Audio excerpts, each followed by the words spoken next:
ಆರೋಗ್ಯ ಹಾಗೂ ನ್ಯೂಟ್ರಿಷನ್ ಸಿಗುತ್ತೆ ನೋಡಿ, ಬಾಡಿ ಸ್ಟ್ರಾಂಗ್ ಆಗುತ್ತೆ. ಸ್ವಲ್ಪ ತಿಂದು ಹಸಿವು ನಿಗುತ್ತೆ, ಡೈಜೆಷನ್ಗೆ ಇಲ್ಲ ಅಪಾಯ. MDH ಸೋಯಾ ಟೀ, ಅಸಲಿ ಪ್ರೋಟೀನ್. MDH.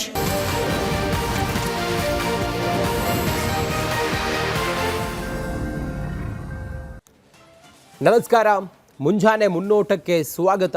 ನಾನು ರಂಜಿತ್ ಶ್ರೀಯಾರ್, ನನ್ನ ಜೊತೆಲಿ ಅಶ್ವಿನಿ ದೇವಾಡಿಗ ಕೂಡ ಇದ್ದಾರೆ. Good morning Ashwini. Good morning, welcome. ಇವತ್ತು ರಿಪಬ್ಲಿಕ್ ಕನ್ನಡ ಮುಂಜಾನೆ ಮುನ್ನೋಟದಲ್ಲಿ ತುಂಗಭದ್ರೆ ಸುಭದ್ರೆ ತುಂಗಭದ್ರೆಯ ಅಣೆಕಟ್ಟಿತ್ತಲ್ಲ, ಸುಮಾರು 3 ರಾಜ್ಯಗಳು, ಸುಮಾರು 4-5 ಜಿಲ್ಲೆಗಳು ಸೇರಿದಂತೆ ಸುಮಾರು 15 ಲಕ್ಷ ಕೃಷಿ ಭೂಮಿಗೆ ನೀರುಣಿಸ್ತಾ ಇದ್ದಂಥ ತುಂಗಭದ್ರಾ ಅಣೆಕಟ್ಟು 2024ರಲ್ಲಿ ಕ್ರಸ್ಟ್ ಗೇಟ್ 19 ತುಂಡಾದಾಗ ಆದಂಥ ಅವಾಂತರ. ಅದಾದ ನಂತರ ರಿಪಬ್ಲಿಕ್ ಕನ್ನಡ ಇಲ್ಲಿವರೆಗೂ ಕೂಡ ನಿರಂತರವಾಗಿ ವರದಿಯನ್ನು ಪ್ರಸಾರ ಮಾಡಿ ಕೇವಲ 32 ಕ್ರಸ್ಟ್ ಗೇಟ್ಗಳ ಪೈಕಿ 19ನೇ ಕ್ರಸ್ಟ್ ಗೇಟನ್ನು ಬದಲಾಯಿಸೋದ್ರ ಜೊತೆಗೆ ಆ 32 ಕ್ರಸ್ಟ್ ಗೇಟ್ಗಳ ಚೈನನ್ನು ಬದಲಾಯಿಸಬೇಕು ಅಂಥೇಳಿ ನಿರಂತರ ವರದಿ ಮಾಡಿದ ಪರಿಣಾಮ ಇವತ್ತು ತುಂಗಭದ್ರೆಯ 19ನೇ ಗೇಟನ್ನು ಬದಲಿಸಿದ್ದಾರೆ. ಅದರ ಜೊತೆಗೆ ಚೈನ್ ಕೂಡ ಬದಲಾವಣೆಯ ಕಾರ್ಯ ಆಗಿ ಲೋಕಾರ್ಪಣೆಗೆ ಸಿದ್ಧವಾಗಿದೆ. ರಿಪಬ್ಲಿಕ್ ಕನ್ನಡ ಇವತ್ತು ತುಂಗಭದ್ರೆ ಇವತ್ತು ಸುಭದ್ರವಾಗಿದ್ದಾಳೆ ಅನ್ನೋದನ್ನು ಜನರ ಮುಂದೆ ತಿಳಿಸ್ತಾ ಇದೆ. ಆ ಮೂಲಕ ನಾಳೆಗೆ 3 ರಾಜ್ಯದ ಮುಖ್ಯಮಂತ್ರಿಗಳು ಬಂದು ಹಬ್ಬದ ವಾತಾವರಣ ತುಂಗಭದ್ರೆಯ ಅಣೆಕಟ್ಟೆಯಲ್ಲಿ ಕಾಣಿಸ್ಲಿಕ್ಕಿದೆ. 19ನೇ ಗೇಟ್ ಯಾವಾಗ ಮುರಿದೋಯ್ತಲ್ಲ, ಆಗಸ್ಟ್ 2024ರಲ್ಲಿ, ಆಗ ಆದಂಥ ನಷ್ಟ ಇದೆಯಲ್ಲ, ರೈತರ ಜೊತೆಗೆ ರಿಪಬ್ಲಿಕ್ ಕನ್ನಡ ನಿಂತುಕೊಂಡಿತ್ತು. ಆದಷ್ಟು ಬೇಗ ಕ್ಷಿಪ್ರವಾಗಿ ತುಂಗಭದ್ರೆಯ ಮುರಿದು ಹೋದಂಥ ಗೇಟನ್ನು ಬದಲಿಸುವುದಕ್ಕೆ ಬೇಕಾದಂತಹ ತಯಾರಿಯ ಜೊತೆಗೆ ರಿಪಬ್ಲಿಕ್ ಕನ್ನಡ ನಿರಂತರವಾಗಿ ವರದಿ ಪ್ರಸಾರ ಮಾಡಿ ಆದ ನಂತರ ಈಗ ಹೊಸ ಗೇಟ್ ಅಳವಡಿಕೆ ಕಾರ್ಯ ಪೂರ್ಣವಾಗಿದೆ. ನಾಳೆಗೆ TB ಡ್ಯಾಮ್ನ ಹೊಸ ಕ್ರಸ್ಟ್ ಗೇಟ್ಗಳ ಲೋಕಾರ್ಪಣೆ ನಡೆಯುತ್ತೆ. 3 ರಾಜ್ಯಗಳ ಮುಖ್ಯಮಂತ್ರಿಗಳು ಕಾರ್ಯಕ್ರಮಕ್ಕೆ ಬರ್ತಾರೆ. ಅವರಿಗೆ ಆಹ್ವಾನವನ್ನು ನೀಡಲಾಗಿದೆ. ಕ್ರಸ್ಟ್ ಗೇಟ್ ಹೊಸ ಚೈನ್ ಅಳವಡಿಕೆ ಕಾರ್ಯ ಮುಕ್ತಾಯವಾಗಿದೆ. 19ನೇ ಕ್ರಸ್ಟ್ ಗೇಟ್ಗೆ ಹಾನಿ ಆದಾಗಿನಿಂದ ನಿರಂತರವಾಗಿ ರೈತರ ಜೊತೆಗೆ ನಿಂತುಕೊಂಡಿದ್ದು ರಿಪಬ್ಲಿಕ್ ಕನ್ನಡ. ಆಗಸ್ಟ್ 10, 2024 TB ಡ್ಯಾಮ್ನ 19ನೇ ಕ್ರಸ್ಟ್ ಗೇಟ್ಗೆ ಹಾನಿಯಾಗಿತ್ತು. ತಜ್ಞರ ಸಲಹೆಯಂತೆ 52 ಕೋಟಿ ರೂಪಾಯಿ ವೆಚ್ಚದಲ್ಲಿ ಕಾಮಗಾರಿ ಆರಂಭ ಆಗುತ್ತೆ. 5.8 ಕೋಟಿ ವೆಚ್ಚದಲ್ಲಿ ಚೈನ್ಗಳನ್ನು ಬದಲಾಯಿಸುವ ಕಾರ್ಯವೂ ಕೂಡ ನಡೆಯುತ್ತೆ. ಈಗ ಆ ಕಾರ್ಯ ಮುಗಿದಿದೆ. ಹೌದು, ಬಹಳ ಖುಷಿಯ ವಿಚಾರ. ಇಂಥ ಸುದ್ದಿಗಳನ್ನ ಹೇಳೋದಕ್ಕೂ ಒಂದು ರೀತಿ ಖುಷಿ ಅಂತ ಅನ್ಸುತ್ತೆ. ಸಾಕಷ್ಟು ಸಾವಿರಾರು ಲಕ್ಷಾಂತರ ರೈತರು ಅದನ್ನ ನಂಬ್ಕೊಂಡಿದ್ರು. ನೀವಾಗಲೇ ಹೇಳಿದ ಹಾಗೆ 4 ಜಿಲ್ಲೆಗಳು, ಅದು ಕೊಪ್ಪಳ, ರಾಯಚೂರು, ಹಾಗೆ ಬಳ್ಳಾರಿ, ಎಲ್ಲಾ ಭಾಗದ ರೈತರು ಕೂಡ ಇದನ್ನ ನಂಬ್ಕೊಂಡಿದ್ರು. ಅತಿ ದೊಡ್ಡ ಜಲಾಶಯ, ರಾಜ್ಯ ಮಾತ್ರ ಅಲ್ಲ, ಆಂಧ್ರ ಹಾಗೂ ತೆಲಂಗಾಣದ ಜನರು ಕೂಡ ಇದನ್ನೇ ನಂಬ್ಕೊಂಡಿದ್ರು. ಅವ್ರಿಗೂ ಕೂಡ ಬಹಳ ತೊಂದರೆಗಳಾಯ್ತು. ಇದೆಲ್ಲವೂ ಒಂದು ಕಡೆ ಆದ್ರೆ ಇವತ್ತು ಇದು ಲೋಕಾರ್ಪಣೆಗೊಳ್ತಾ ಇದೆ. ಬಹಳ ಖುಷಿಯ ವಿಚಾರ. ಅಂದಿನಿಂದ ಇಂದಿನವರೆಗೂ 2 ವರ್ಷಗಳ ಜರ್ನಿ ನೀವು ಸವೆಸೆದ್ದಿದೆ. ಇವತ್ತು ರೆಡಿ ಆಗ್ತಾ ಇದೆ. ಯಾವ ರೀತಿಯಾಗಿದೆ ಅನ್ನೋದನ್ನ ಕೂಡ ನೋಡೋಣ. ಆದರೆ TB ಡ್ಯಾಮ್ನ ಹೊಸ ಕ್ರಸ್ಟ್ ಗೇಟ್ ಇದೆಯಲ್ಲ, ಇದು ನಾಳೆ ಲೋಕಾರ್ಪಣೆಗೆ ಸರ್ವಸನ್ನದ್ಧವಾಗಿ ನಿಂತಿದೆ. ಸಕಲ ಸಿದ್ಧತೆಗಳನ್ನು ಕೂಡ ಈಗ ಮಾಡಿಕೊಳ್ಳಲಾಗಿದೆ. 3 ರಾಜ್ಯಗಳ CMಗಳು ಭಾಗಿಯಾಗ್ತಾರೆ ಅನ್ನೋದು ಕೂಡ ಈಗ ಕನ್ಫರ್ಮ್ ಕೂಡ ಆಗಿದ್ದಾಗಿದೆ. ಹೀಗಾಗಿ ನಮ್ಮ ಕಲ್ಯಾಣ ಕರ್ನಾಟಕ ಮತ್ತು ನೆರೆ ರಾಜ್ಯಗಳ ರೈತರಲ್ಲಿ ಬಹಳ ಖುಷಿ ಇದೆ. ಅದಕ್ಕೆ ಸಂಬಂಧಪಟ್ಟಂತ ಒಂದು ವರದಿ ಇದೆ, ನೋಡ್ಕೊಂಬನ್ನಿ. ನಾವು ಸುಮ್ಮನಿದ್ರು ಕೂಡ ನಿಮ್ಮ ರಿಪೋರ್ಟ್ ನಮ್ಮನ್ನು ಸುಮ್ಮನೆ ಬಿಡಕ್ಕೆ ಕೊಟ್ಟಿಲ್ಲ. ಆರ್ ಕನ್ನಡದವರಿಗೆ ನಾವು ಎಷ್ಟು ಕೃತಜ್ಞತೆ ಸಲ್ಲಿಸಿದ್ರು ಕಮ್ಮಿ ಅಂತ ನಾನು ಹೇಳ್ತೇನೆ. ನಾಳೆ TB ಡ್ಯಾಮ್ ಹೊಸ ಕ್ರಸ್ಟ್ ಗೇಟ್ ಲೋಕಾರ್ಪಣೆ. 3 ರಾಜ್ಯಗಳ CMಗಳು ಭಾಗಿ, ಅದ್ದೂರಿ ಕಾರ್ಯಕ್ರಮ. ತುಂಗಭದ್ರಾ ಜಲಾಶಯ ರಾಜ್ಯದ ಅತಿ ದೊಡ್ಡ ಜಲಾಶಯ, ಕರುನಾಡಿನ ಜೀವನಾಡಿ, ಲಕ್ಷ ರೈತರ ಜೀವನಾಧಾರ. ಇಂತಹ ಜಲಾಶಯದಲ್ಲಿ 2024ರ ಆಗಸ್ಟ್ 10ರಂದು ಡ್ಯಾಮ್ನ 19ನೇ ಕ್ರಸ್ಟ್ ಗೇಟ್ ಕಟ್ಟಾಗಿತ್ತು. ಅಂದಿನಿಂದ ಇಲ್ಲಿಯವರೆಗೂ ರಿಪಬ್ಲಿಕ್ ಕನ್ನಡ ನಿರಂತರ ವರದಿ ಪ್ರಸಾರ ಮಾಡಿತ್ತು. ಇದೀಗ ಡ್ಯಾಮ್ ದುರಸ್ತಿ ಕಾರ್ಯ ಸಂಪೂರ್ಣ ಮುಗಿದಿದ್ದು ನಾಳೆ ಕೊಪ್ಪಳದ ಮುನಿರಾಬಾದ್ನಲ್ಲಿ ಹೊಸ ಕ್ರಸ್ಟ್ ಗೇಟ್ಗಳ ಲೋಕಾರ್ಪಣೆ ಕಾರ್ಯ ಅದ್ದೂರಿಯಾಗಿ ನೆರವೇರಲಿದೆ.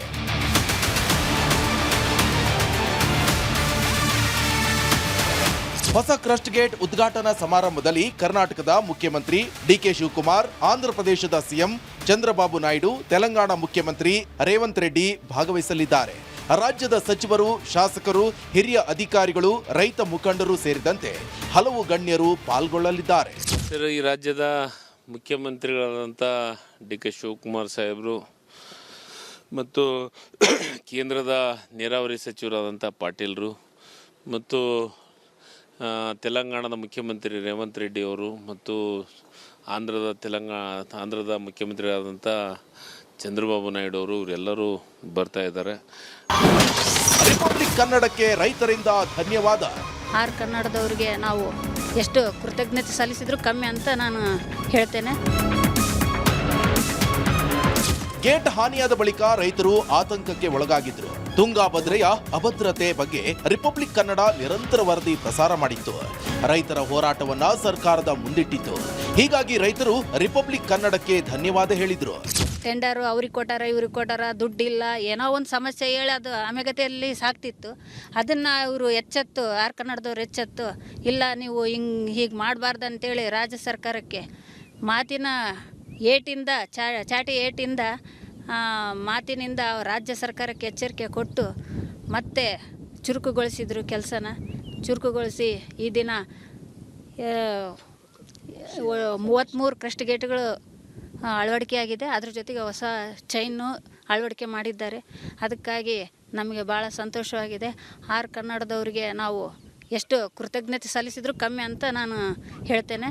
ಇವತ್ತು ನಾನು ಡೈರೆಕ್ಟ್ ಹೋಗಿ ನಾನು CM ಕಾಣೋಕ್ಕೆ ನನಗೆ ಅವಕಾಶ ಕೊಡಲ್ಲ. ಆದರೆ ಇವತ್ತು ನಿಮ್ಮ ಮಾಧ್ಯಮದಲ್ಲಿ ಏನಿದಿರಲ್ಲ, ನಿಮ್ಮ ರಿಪಬ್ಲಿಕ್ನವರು ನಿಮಗೆ ನಮ್ಮ ಕರ್ನಾಟಕ ರಾಜ್ಯ ರೈತ ಸಂಘದಿಂದ ಹೃದಯಪೂರ್ವಕವಾದಂಥ ಕೃತಜ್ಞತೆಗಳನ್ನು ನಿಮಗೆ ಸಲ್ಲಿಸ್ತಿದ್ದೀನಿ. ಕಾರಣ ಏನಪ್ಪ ಅಂತಂದರೆ, ನಾವು ಸುಮ್ಮನಿದ್ರು ಕೂಡ ನಿಮ್ಮ ಮಧ್ಯ ಇರ್ತಕ್ಕಂಥ ನಿಮ್ಮ ರಿಪೋರ್ಟ್ ನಮ್ಮನ್ನು ಸುಮ್ಮನೆ ಬಿಡಕ್ಕೆ ಕೊಟ್ಟಿಲ್ಲ. ಯಾವ ವಿಷಯದಲ್ಲಿ? ಈ TB ಡ್ಯಾಮ್ ವಿಷಯದಲ್ಲಿ. ರಿಪಬ್ಲಿಕ್ ಕನ್ನಡದ ನಿರಂತರ ವರದಿ. ಧನ್ಯವಾದ ಎಂದ ವಿಜಯನಗರ ಜಿಲ್ಲಾಧಿಕಾರಿ. ಸಾಮಾಜಿಕ ಕಳಕಳಿಗೆ ನಾನು ಅಭಿನಂದಿಸ್ತೇನೆ. ಇಷ್ಟೇ ಅಲ್ಲ, ರಿಪಬ್ಲಿಕ್ ಕನ್ನಡ ನಿರಂತರ ವರದಿಗೆ ವಿಜಯನಗರ ಜಿಲ್ಲಾಧಿಕಾರಿ ಕವಿತಾ ಎಸ್ ಮನ್ನಿಕೇರಿಯು ಧನ್ಯವಾದ ತಿಳಿಸಿದರು. ರಿಪಬ್ಲಿಕ್ ಕನ್ನಡ ವಾಹಿನಿ, ನಾನು ಸಹ ಇದು ಗೇಟ್ ಇದಾದಾಗ ನಾನು ಇಲ್ಲಿ ಜಿಲ್ಲಾಧಿಕಾರಿ ಅಂತ ಇಲ್ಲದೆ ಇದ್ರೂ ಸಹ ನಾನು ಬೇರೆ ಇಲಾಖೆಯಲ್ಲಿ ಕೆಲಸ ಮಾಡ್ತಿದ್ದೆ. ನಾನು ನೋಡಿದ್ದೀನಿ ತುಂಬ ಅತ್ಯುತ್ತಮವಾಗಿ ಆ ಗೇಟ್ ಯಾವಾಗ ತೊಂದರೆ ಆಯಿತು ಆ ಗೇಟಿಂದ ಮತ್ತು ಇಲ್ಲಿವರೆಗೂ ಅವರು ಸತತವಾಗಿ ತಮ್ಮ ಚಾನೆಲ್ಗಳಲ್ಲಿ ಇದನ್ನು ಬಿತ್ತರಣೆ ಮಾಡ್ತಾ ಇದ್ದಾರೆ. ಸೊ ಅದ್ಭುತವಾದ ಕೆಲಸವನ್ನು ಮಾಡಿದ್ದಾರೆ. ಅವರ ಒಂದು ಸಾಮಾಜಿಕ ಕಳಕಳಿಗೆ ನಾನು ಅಭಿನಂದಿಸ್ತೇನೆ. ಒಟ್ನಲ್ಲಿ ಕಳೆದ ಮಳೆಗಾಲದಲ್ಲಿ ದುರಸ್ತಿಗೀಡಾಗಿದ್ದ ಡ್ಯಾಂನ ಗೇಟ್ಗಳನ್ನು ಬದಲಾವಣೆ ಮಾಡಲಾಗಿದೆ. ಮುಂಗಾರು ಮಳೆಯ ಹೊತ್ತಿಗೆ ಕಾಮಗಾರಿ ಪೂರ್ಣಗೊಂಡಿರುವುದು ಈ ಮೂಲಕ ಕಲ್ಯಾಣ ಕರ್ನಾಟಕದ 4 ಜಿಲ್ಲೆಗಳು ಸೇರಿದಂತೆ ನೆರೆಯ ಆಂಧ್ರ ಪ್ರದೇಶ ಹಾಗೂ ತೆಲಂಗಾಣದ ಲಕ್ಷಾಂತರ ರೈತರಲ್ಲೂ ಹರ್ಷ ಮೂಡಿಸಿದೆ.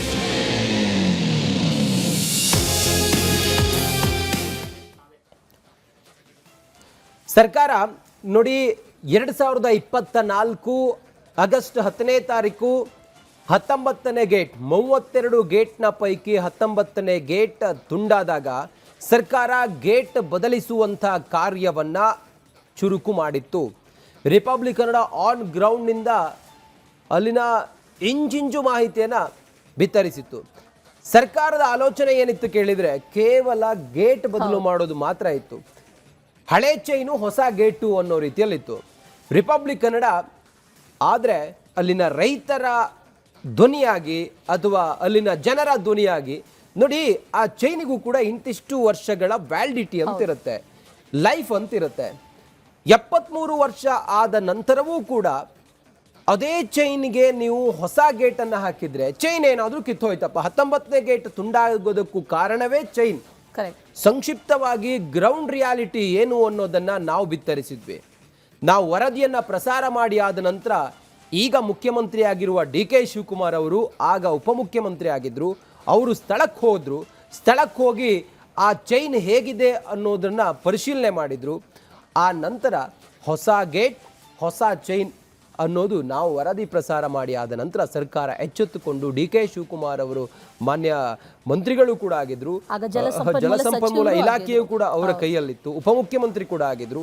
ಅವರು ಅಲ್ಲಿಗೆ ಹೋಗಿ ಪರಿಶೀಲನೆ ಮಾಡಿ ಎಸ್, ರಿಪಬ್ಲಿಕ್ ಕನ್ನಡ ಹೇಳಿದ ಹಾಗೆ ಚೈನನ್ನೂ ಕೂಡ ಬದಲಿಸಬೇಕು ಅನ್ನುವಂತಹ ವಿಚಾರ ಮಾಡಿ ಹಳೆ ಗೇಟ್ ಹಳೆ ಚೈನು ಹೊಸ ಗೇಟು ಅನ್ನೋದಲ್ಲ ಲೆಕ್ಕಾಚಾರ, ಹೊಸ ಗೇಟ್ ಹೊಸ ಚೈನ್ ಅನ್ನೋದು ಆನಂತರ ಸರ್ಕಾರ ಚೈನ್ಗಳನ್ನು ಖರೀದಿ ಮಾಡೋದಕ್ಕೆ ಟೆಂಡರ್ ಕರೆಯುತ್ತೆ, ಆನಂತರ ಮತ್ತೊಂದಾಗಿ ಈಗ ಈ ಹೊತ್ತಿಗೆ 19ನೇ ಗೇಟನ್ನು ಕೂಡ ಬದಲಿಸಿದ್ದಾರೆ. ತುಕ್ಕು ಹಿಡಿದ ಗೇಟ್, ಅದ್ರ ಜೊತೆಗೆ ಹೊಸ ಚೈನ್ ಅಳವಡಿಕೆಯು ಕೂಡ ಈಗ ಸಂಪೂರ್ಣವಾಗಿದೆ. ಇನ್ನೇನಿದ್ರೂ ಕೂಡ ಲೋಕಾರ್ಪಣೆ ಮಾತ್ರ ಬಾಕಿ ಇದೆ. 3 ರಾಜ್ಯದ ಮುಖ್ಯಮಂತ್ರಿಗಳು ಕೂಡ ಭಾಗಿಯಾಗ್ತಾರೆ. ಹೊಸ ಕ್ರಸ್ಟ್ ಗೇಟ್ಗಳ ಲೋಕಾರ್ಪಣೆ ನಾಳೆಗೆ ನಡೆಯುತ್ತೆ. ರೈತರ ನಿರಂತರ ಹೋರಾಟಕ್ಕೆ ಧ್ವನಿಯಾಗಿದ್ದೆ ನಿಮ್ಮ ರಿಪಬ್ಲಿಕ್ ಕನ್ನಡ. ಗೇಟ್ ಕಟ್ಟಾಗಿ ಆದಾಗಿನಿಂದಲೂ ಕೂಡ ಇಲ್ಲಿವರೆಗೆ ವರದಿಯನ್ನು ಬಿತ್ತರಿಸಿತ್ತು, ಸರ್ಕಾರವನ್ನು ಕಣ್ತೆರೆಸೋ ಕೆಲಸವನ್ನು ಮಾಡಿತ್ತು. ಹಾಗಾದರೆ ಅಂದಿನಿಂದ ಇಂದಿನವರೆಗೂ ಕೂಡ ಏನೇನಾಯಿತು, ರಿಪಬ್ಲಿಕ್ ಕನ್ನಡ ರೈತರ ಬೆನ್ನೆಲುಬಾಗಿ ಹೇಗೆ ನಿಲ್ತು ಅನ್ನೋದರ ಡಿಟೇಲ್ ವರದಿಯನ್ನು ನೀವು ನೋಡ್ಕೊಂಡು ಬನ್ನಿ.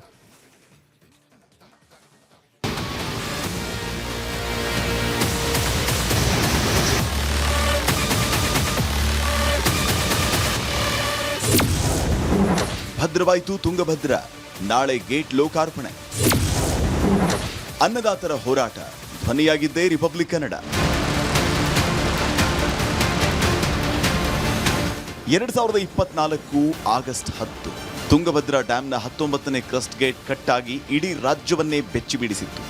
ರೈತರ ಬದುಕಿಗೆ ಆಸರೆಯಾಗಿದ್ದ ಟಿಬಿ ಡ್ಯಾಂನಲ್ಲಿ ತಾಂತ್ರಿಕ ದೋಷದಿಂದ ಲಕ್ಷಾಂತರ ಕ್ಯೂಸೆಕ್ ನೀರು ಪೋಲಾಗಿತ್ತು. ಆ ದಿನದಿಂದಲೇ ರಿಪಬ್ಲಿಕ್ ಕನ್ನಡ ಈ ವಿಷಯವನ್ನ ಕೇವಲ ಸುದ್ದಿಯಾಗಿ ಮಾತ್ರ ನೋಡಲಿಲ್ಲ, ರೈತರ ನೋವು, ಆತಂಕಕ್ಕೆ ಧ್ವನಿಯಾಗಿ ನಿಂತಿತ್ತು.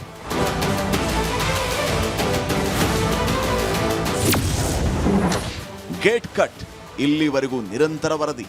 ಡ್ಯಾಂನ ಗೇಟ್ ತುಂಡಾದ ದಿನದಿಂದ ಹೊಸ ಕ್ರಸ್ಟ್ ಗೇಟ್ ಅಳವಡಿಸುವವರೆಗೂ ತುಂಗಭದ್ರೆಯ ವಿಚಾರವನ್ನು ನಿರಂತರವಾಗಿ ಜೀವಂತವಾಗಿಟ್ಟ ವಾಹಿನಿ ಅಂದ್ರೆ ಅದು ನಿಮ್ಮ ರಿಪಬ್ಲಿಕ್ ಕನ್ನಡ. ಸರ್ಕಾರಗಳು ಬದಲಾಗಬಹುದು, ಅಧಿಕಾರಿಗಳು ಬದಲಾಗಬಹುದು, ಸುದ್ದಿಗಳ ಟ್ರೆಂಡ್ ಬದಲಾಗಬಹುದು, ಆದರೆ ತುಂಗಭದ್ರೆಯ ವಿಷಯದಲ್ಲಿ ರಿಪಬ್ಲಿಕ್ ಕನ್ನಡದ ನಿಲುವು ಮಾತ್ರ ಬದಲಾಗಲಿಲ್ಲ.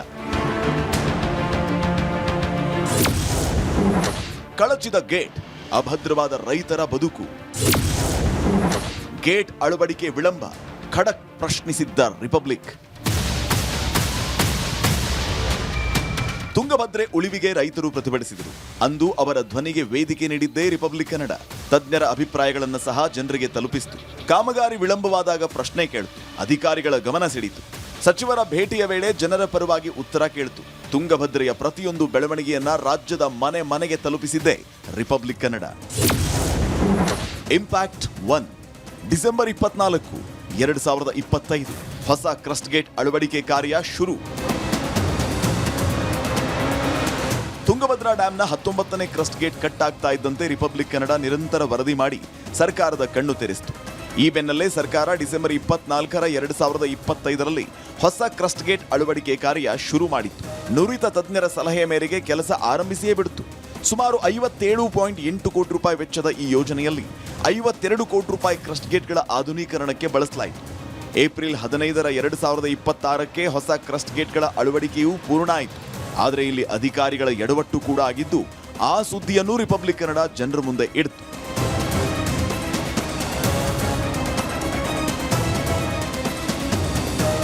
ಹೌದು, ಸರ್ಕಾರ ಏನು ಹೊಸ ಕ್ರಸ್ಟ್ ಗೇಟ್ ಅಳವಡಿಕೆಗೆ ಟೆಂಡರ್ ಕರೆದು ಆ ಕಾಮಗಾರಿ ಪೂರ್ಣ ಮಾಡುವಂತೆ ಎಲ್ಲಾ ಜವಾಬ್ದಾರಿಯನ್ನು ತೆಗೆದುಕೋತು. ಆದರೆ ಇಲ್ಲಿ ಎಡವಟ್ಟಾಗಿದ್ದು ಏನಪ್ಪಾ ಅಂದ್ರೆ, ಹೊಸ ಕ್ರಸ್ಟ್ ಗೇಟ್ಗಳಿಗೆ ಹಳೆಯ ಚೈನ್ಗಳನ್ನೇ ಬಳಸಲಾಗಿತ್ತು. ಈ ಬಗ್ಗೆಯೂ ನಿಮ್ಮ ರಿಪಬ್ಲಿಕ್ ಕನ್ನಡ ವರದಿಯನ್ನ ಬಿತ್ತರಿಸಿ ಸಮಸ್ಯೆಗಳಿಗೆ ಬೆಳಕು ಚೆಲ್ಲಿತ್ತು.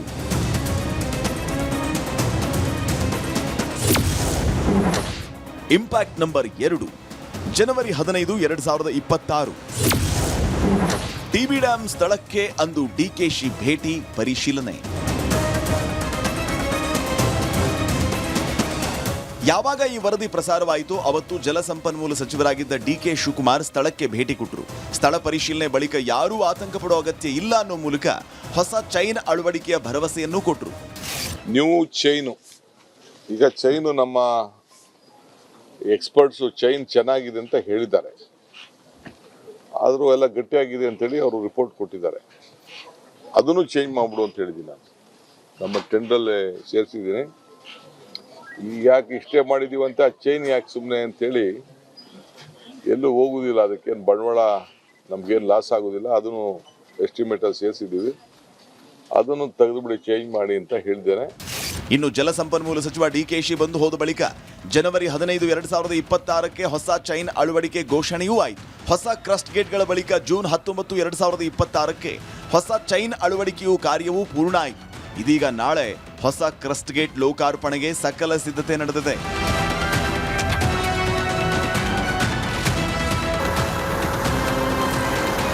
ತುಂಗಭದ್ರೆಯ ವಿಚಾರದಲ್ಲಿ ರಿಪಬ್ಲಿಕ್ ಕನ್ನಡ ತೋರಿದ ಬದ್ಧತೆ, ಜನಪರ ಕಾಳಜಿ ಮತ್ತು ನಿರಂತರ ವರದಿಗಳೇ ಇವತ್ತು ರಿಪಬ್ಲಿಕ್ ಕನ್ನಡ ಇಂಪ್ಯಾಕ್ಟ್ ಅಂತ ಹೇಳುವಂತಾಗಿದೆ. ತುಂಗಭದ್ರೆಗೆ ಹೊಸ ಗೇಟ್ಗಳ ಲೋಕಾರ್ಪಣೆ ನಡೀತಾ ಇದೆ. ಅದರ ಹಿಂದೆ ರೈತರ ಹೋರಾಟದ ಜೊತೆಗೆ ರಿಪಬ್ಲಿಕ್ ಕನ್ನಡದ ನಿರಂತರ ಹೋರಾಟದ ಹೆಜ್ಜೆ ಗುರುತುಗಳೂ ಇದೆ.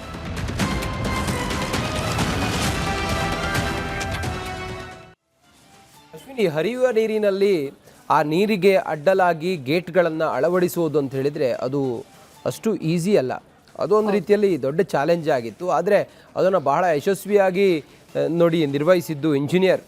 ನಾವು ಗಮನಿಸ್ತಾ ಹೋದರೆ ಯಾರು ಅಂತ ಹೇಳಿ ನೋಡಿದರೆ ಹೈಡ್ರೋ ಮೆಕ್ಯಾನಿಕಲ್ ತಜ್ಞ ಎನ್ ಕನ್ನಯ್ಯ ನಾಯ್ಡು ಅವರು ಇದರ ನೇತೃತ್ವವನ್ನು ವಹಿಸ್ತಾರೆ. ಆನಂತರ ಹರಿಯೋ ನೀರಿನಲ್ಲಿ ಆ ಉಕ್ಕಿನ ತಗಡುಗಳನ್ನು ಹಾಕಿ, ಉಕ್ಕಿನ ಸ್ಟ್ಯಾಪ್ ಲಾಕ್ಗಳನ್ನು ಹಾಕಿ, ಫಲಕಗಳನ್ನು ಹಾಕಿ ನೀರಿನ ಹರಿವನ್ನೇ ಬದಲಾಯಿಸಿ ಆ ಮೂಲಕ ಅಲ್ಲಿ ಪರ್ಮನೆಂಟ್ ಆಗಿ, ಅಂದರೆ ಅದು ತಾತ್ಕಾಲಿಕವಾಗಿ ಸ್ಟ್ಯಾಪ್ ಲಾಕ್ಗಳನ್ನು ಹಾಕಿದ್ರಲ್ಲ, ಆನಂತರ ಅಲ್ಲಿ ಗೇಟ್ ಅಳವಡಿಸುವಂಥ ಕಾರ್ಯ ನಡೆಯುತ್ತೆ. ರಿಪಬ್ಲಿಕ್ ಕನ್ನಡ ನಾನೇ ಹೋಗಿದ್ದೆ, ಆ ಮೇಲ್ಗಡೆ ಆ ಚೈನ್ ಹೇಗೆ ಆಪರೇಟ್ ಆಗುತ್ತೆ ಅನ್ನೋದನ್ನು ನಾವು ಇಂಚಿಂಚು ತೋರಿಸಿದ್ವಿ. ಆ ಚೈನ್ ಎಷ್ಟು ಲೈಫ್ ಇದೆ ಅನ್ನೋದ್ರ ಬಗ್ಗೆ 73 ವರ್ಷ ಆಗಿದೆ. 1949ರಲ್ಲಿ ಇದರ ಆರಂಭ, 1953ರಲ್ಲಿ ಇದು ಸಂಪೂರ್ಣವಾಗುತ್ತೆ. ಈ ಏನು ತುಂಗಭದ್ರಾ ಅಣೆಕಟ್ಟೆಯನ್ನು ನಿರ್ಮಾಣ ಮಾಡುವಂಥ ಕಾರ್ಯ. ಅದಾದ ನಂತರ 2024ರಲ್ಲಿ 19ನೇ ಗೇಟ್ ತುಂಡಾಗುತ್ತಲ್ಲ, ರೈತರ ಜಮೀನು ಸಂಪೂರ್ಣವಾಗಿ ನೀರು ತುಂಬಿಕೊಂಡು ನಷ್ಟವಾಗಿತ್ತು. ಕುಡಿಯೋ ನೀರಿಗಾಗಿ, ಪ್ರವಾಹವನ್ನು ಕಂಟ್ರೋಲ್ ಮಾಡೋದಕ್ಕಾಗಿ, ಹಾಗೆ ಜಲವಿದ್ಯುತ್ತನ್ನು ಉತ್ಪಾದನೆ ಮಾಡೋದಕ್ಕಾಗಿ, ಹಾಗೆ ಕೃಷಿಗೆ ಈ ನೀರನ್ನು ಬಳಸಬೇಕು ಅನ್ನೋ ಕಾರಣಕ್ಕೋಸ್ಕರ ಸರ್ಕಾರ ಆರಂಭ ಮಾಡಿದಂಥ ಇದೊಂದು ಮಹತ್ವಾಕಾಂಕ್ಷಿಯ ಯೋಜನೆ ಇತ್ತಲ್ಲ ಅಣೆಕಟ್ಟು, ತುಂಗಭದ್ರಾ ಅಣೆಕಟ್ಟು. ಅದು ಸುಮಾರು ಒಂದು 15 ಲಕ್ಷ ಕೃಷಿ ಭೂಮಿಗೆ ನೀರನ್ನು ಉಣಿಸುವಂಥ ಈ ತುಂಗಭದ್ರೆಯ ಅಣೆಕಟ್ಟಿತ್ತಲ್ಲ. ಹಿಂಗಾದಾಗ ಅಲ್ಲಿನ ರೈತರು ಲಕ್ಷಾಂತರ ರೂಪಾಯಿ ಅವರ ಲಕ್ಷಾಂತರ ಎಕರೆ ಭೂಮಿಗೆ ಅಥವಾ ಕೃಷಿ ಭೂಮಿಗೆ ನೀರು ನುಗ್ಗಿ ಲಕ್ಷಾಂತರ ರೂಪಾಯಿ ಅವ್ರು ಕಳ್ಕೊತಾರೆ, ನಷ್ಟ ಆಗುತ್ತೆ ಅವರಿಗೆ. ಆ ಸಂದರ್ಭದಲ್ಲಿ ರಿಪಬ್ಲಿಕ್ ಕನ್ನಡ ಅವರ ಜೊತೆಗೆ ನಿಂತ್ಕೊಂಡಿತ್ತು. ರೈತರ ಪರವಾಗಿ, ರೈತರ ಧ್ವನಿಯಾಗಿ ನಾವು ನಿಂತ್ಕೊಂಡಿದ್ವಿ.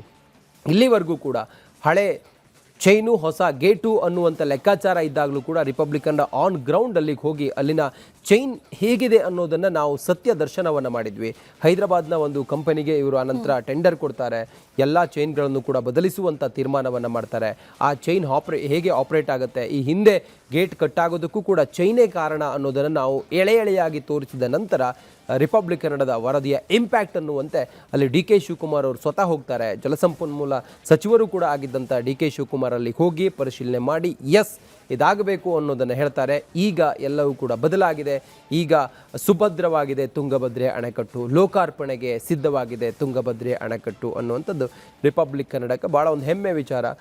ರೈತರ ಧ್ವನಿಯಾಗಿದ್ವಿ, ಅದಿವತ್ತು ಫಲಶ್ರುತಿಯಾಗಿದೆ ಅನ್ನೋದು ನಮಗೊಂದು ಸಾರ್ಥಕತೆ. ಅಶ್ವಿನಿ, ಎಕ್ಸಾಕ್ಟ್ಲಿ ರಜತ್, ಒಂದು ರೀತಿ ಖುಷಿ ಕೊಡುವಂಥದ್ದೇ ಇದು ಕೆಲಸದಲ್ಲಿ. ಅದರ ಜೊತೆಯಲ್ಲಿ ಅಭದ್ರತೆಯಿಂದ ಕೂಡಿದಂಥ ತುಂಗಭದ್ರೆ ಈಗ ಸುಭದ್ರವಾಗಿದ್ದಾಳೆ ಅಂತಂದರೆ ಅದರ ಹಿಂದೆ ಕೆಲಸ ಮಾಡಿದಂಥವ್ರು, ಅದರ ಜೊತೆಯಲ್ಲಿ ಅದೀಗ ಲೋಕಾರ್ಪಣೆಗೊಳ್ತಾ ಇದೆಯಲ್ಲ, ಈ ಖುಷಿಯನ್ನು ಅನುಭವಿಸ್ತಾ ಇರುವಂಥ ರೈತರು, ಇದೆಲ್ಲವೂ ಕೂಡ ಒಂದು ಕಡೆ. ರಿಪಬ್ಲಿಕ್ ಕನ್ನಡದ ಧ್ಯೇಯ ವಾಕ್ಯ ನಿಮ್ಮ ಧ್ವನಿ, ಜನರ ಅಭಿಪ್ರಾಯಕ್ಕೆ ಒಂದು ಮುಕ್ತ ವೇದಿಕೆಯನ್ನು ರಿಪಬ್ಲಿಕ್ ಕನ್ನಡ ಒದಗಿಸಿಕೊಡ್ತಾ ಇದೆ. ಅದರಂತೆ ನೀವು ಕೂಡ ನಿಮ್ಮ ಅಭಿಪ್ರಾಯಗಳನ್ನು ತಿಳಿಸಬಹುದು, ನಮ್ಮೊಂದಿಗೆ ನಿಮ್ಮ ಅಭಿಪ್ರಾಯಗಳನ್ನು ಹಂಚಿಕೊಳ್ಳಬಹುದು. ತುಂಗಭದ್ರಾ ಡ್ಯಾಮ್ನ ಗೇಟ್ಗಳ ದುರಸ್ತಿ ಆಯಿತು, ಲೋಕಾರ್ಪಣೆಗೂ ಕೂಡ ಸಿದ್ಧತೆ ಆಗಿದೆ. ಆದರೆ ಈಗ ಅಸಲಿಗೆ ಗ್ರೌಂಡ್ ರಿಯಾಲಿಟಿ ಅಂತಂದರೆ ಈಗ ಆಗಬೇಕಾಗಿರೋದು ಏನು? ಹಾಗಾದರೆ ಈಗ ಆ ನೀರಿನ ಶುದ್ಧೀಕರಣ ಯಾವಾಗ ಅನ್ನುವಂಥ ಪ್ರಶ್ನೆ.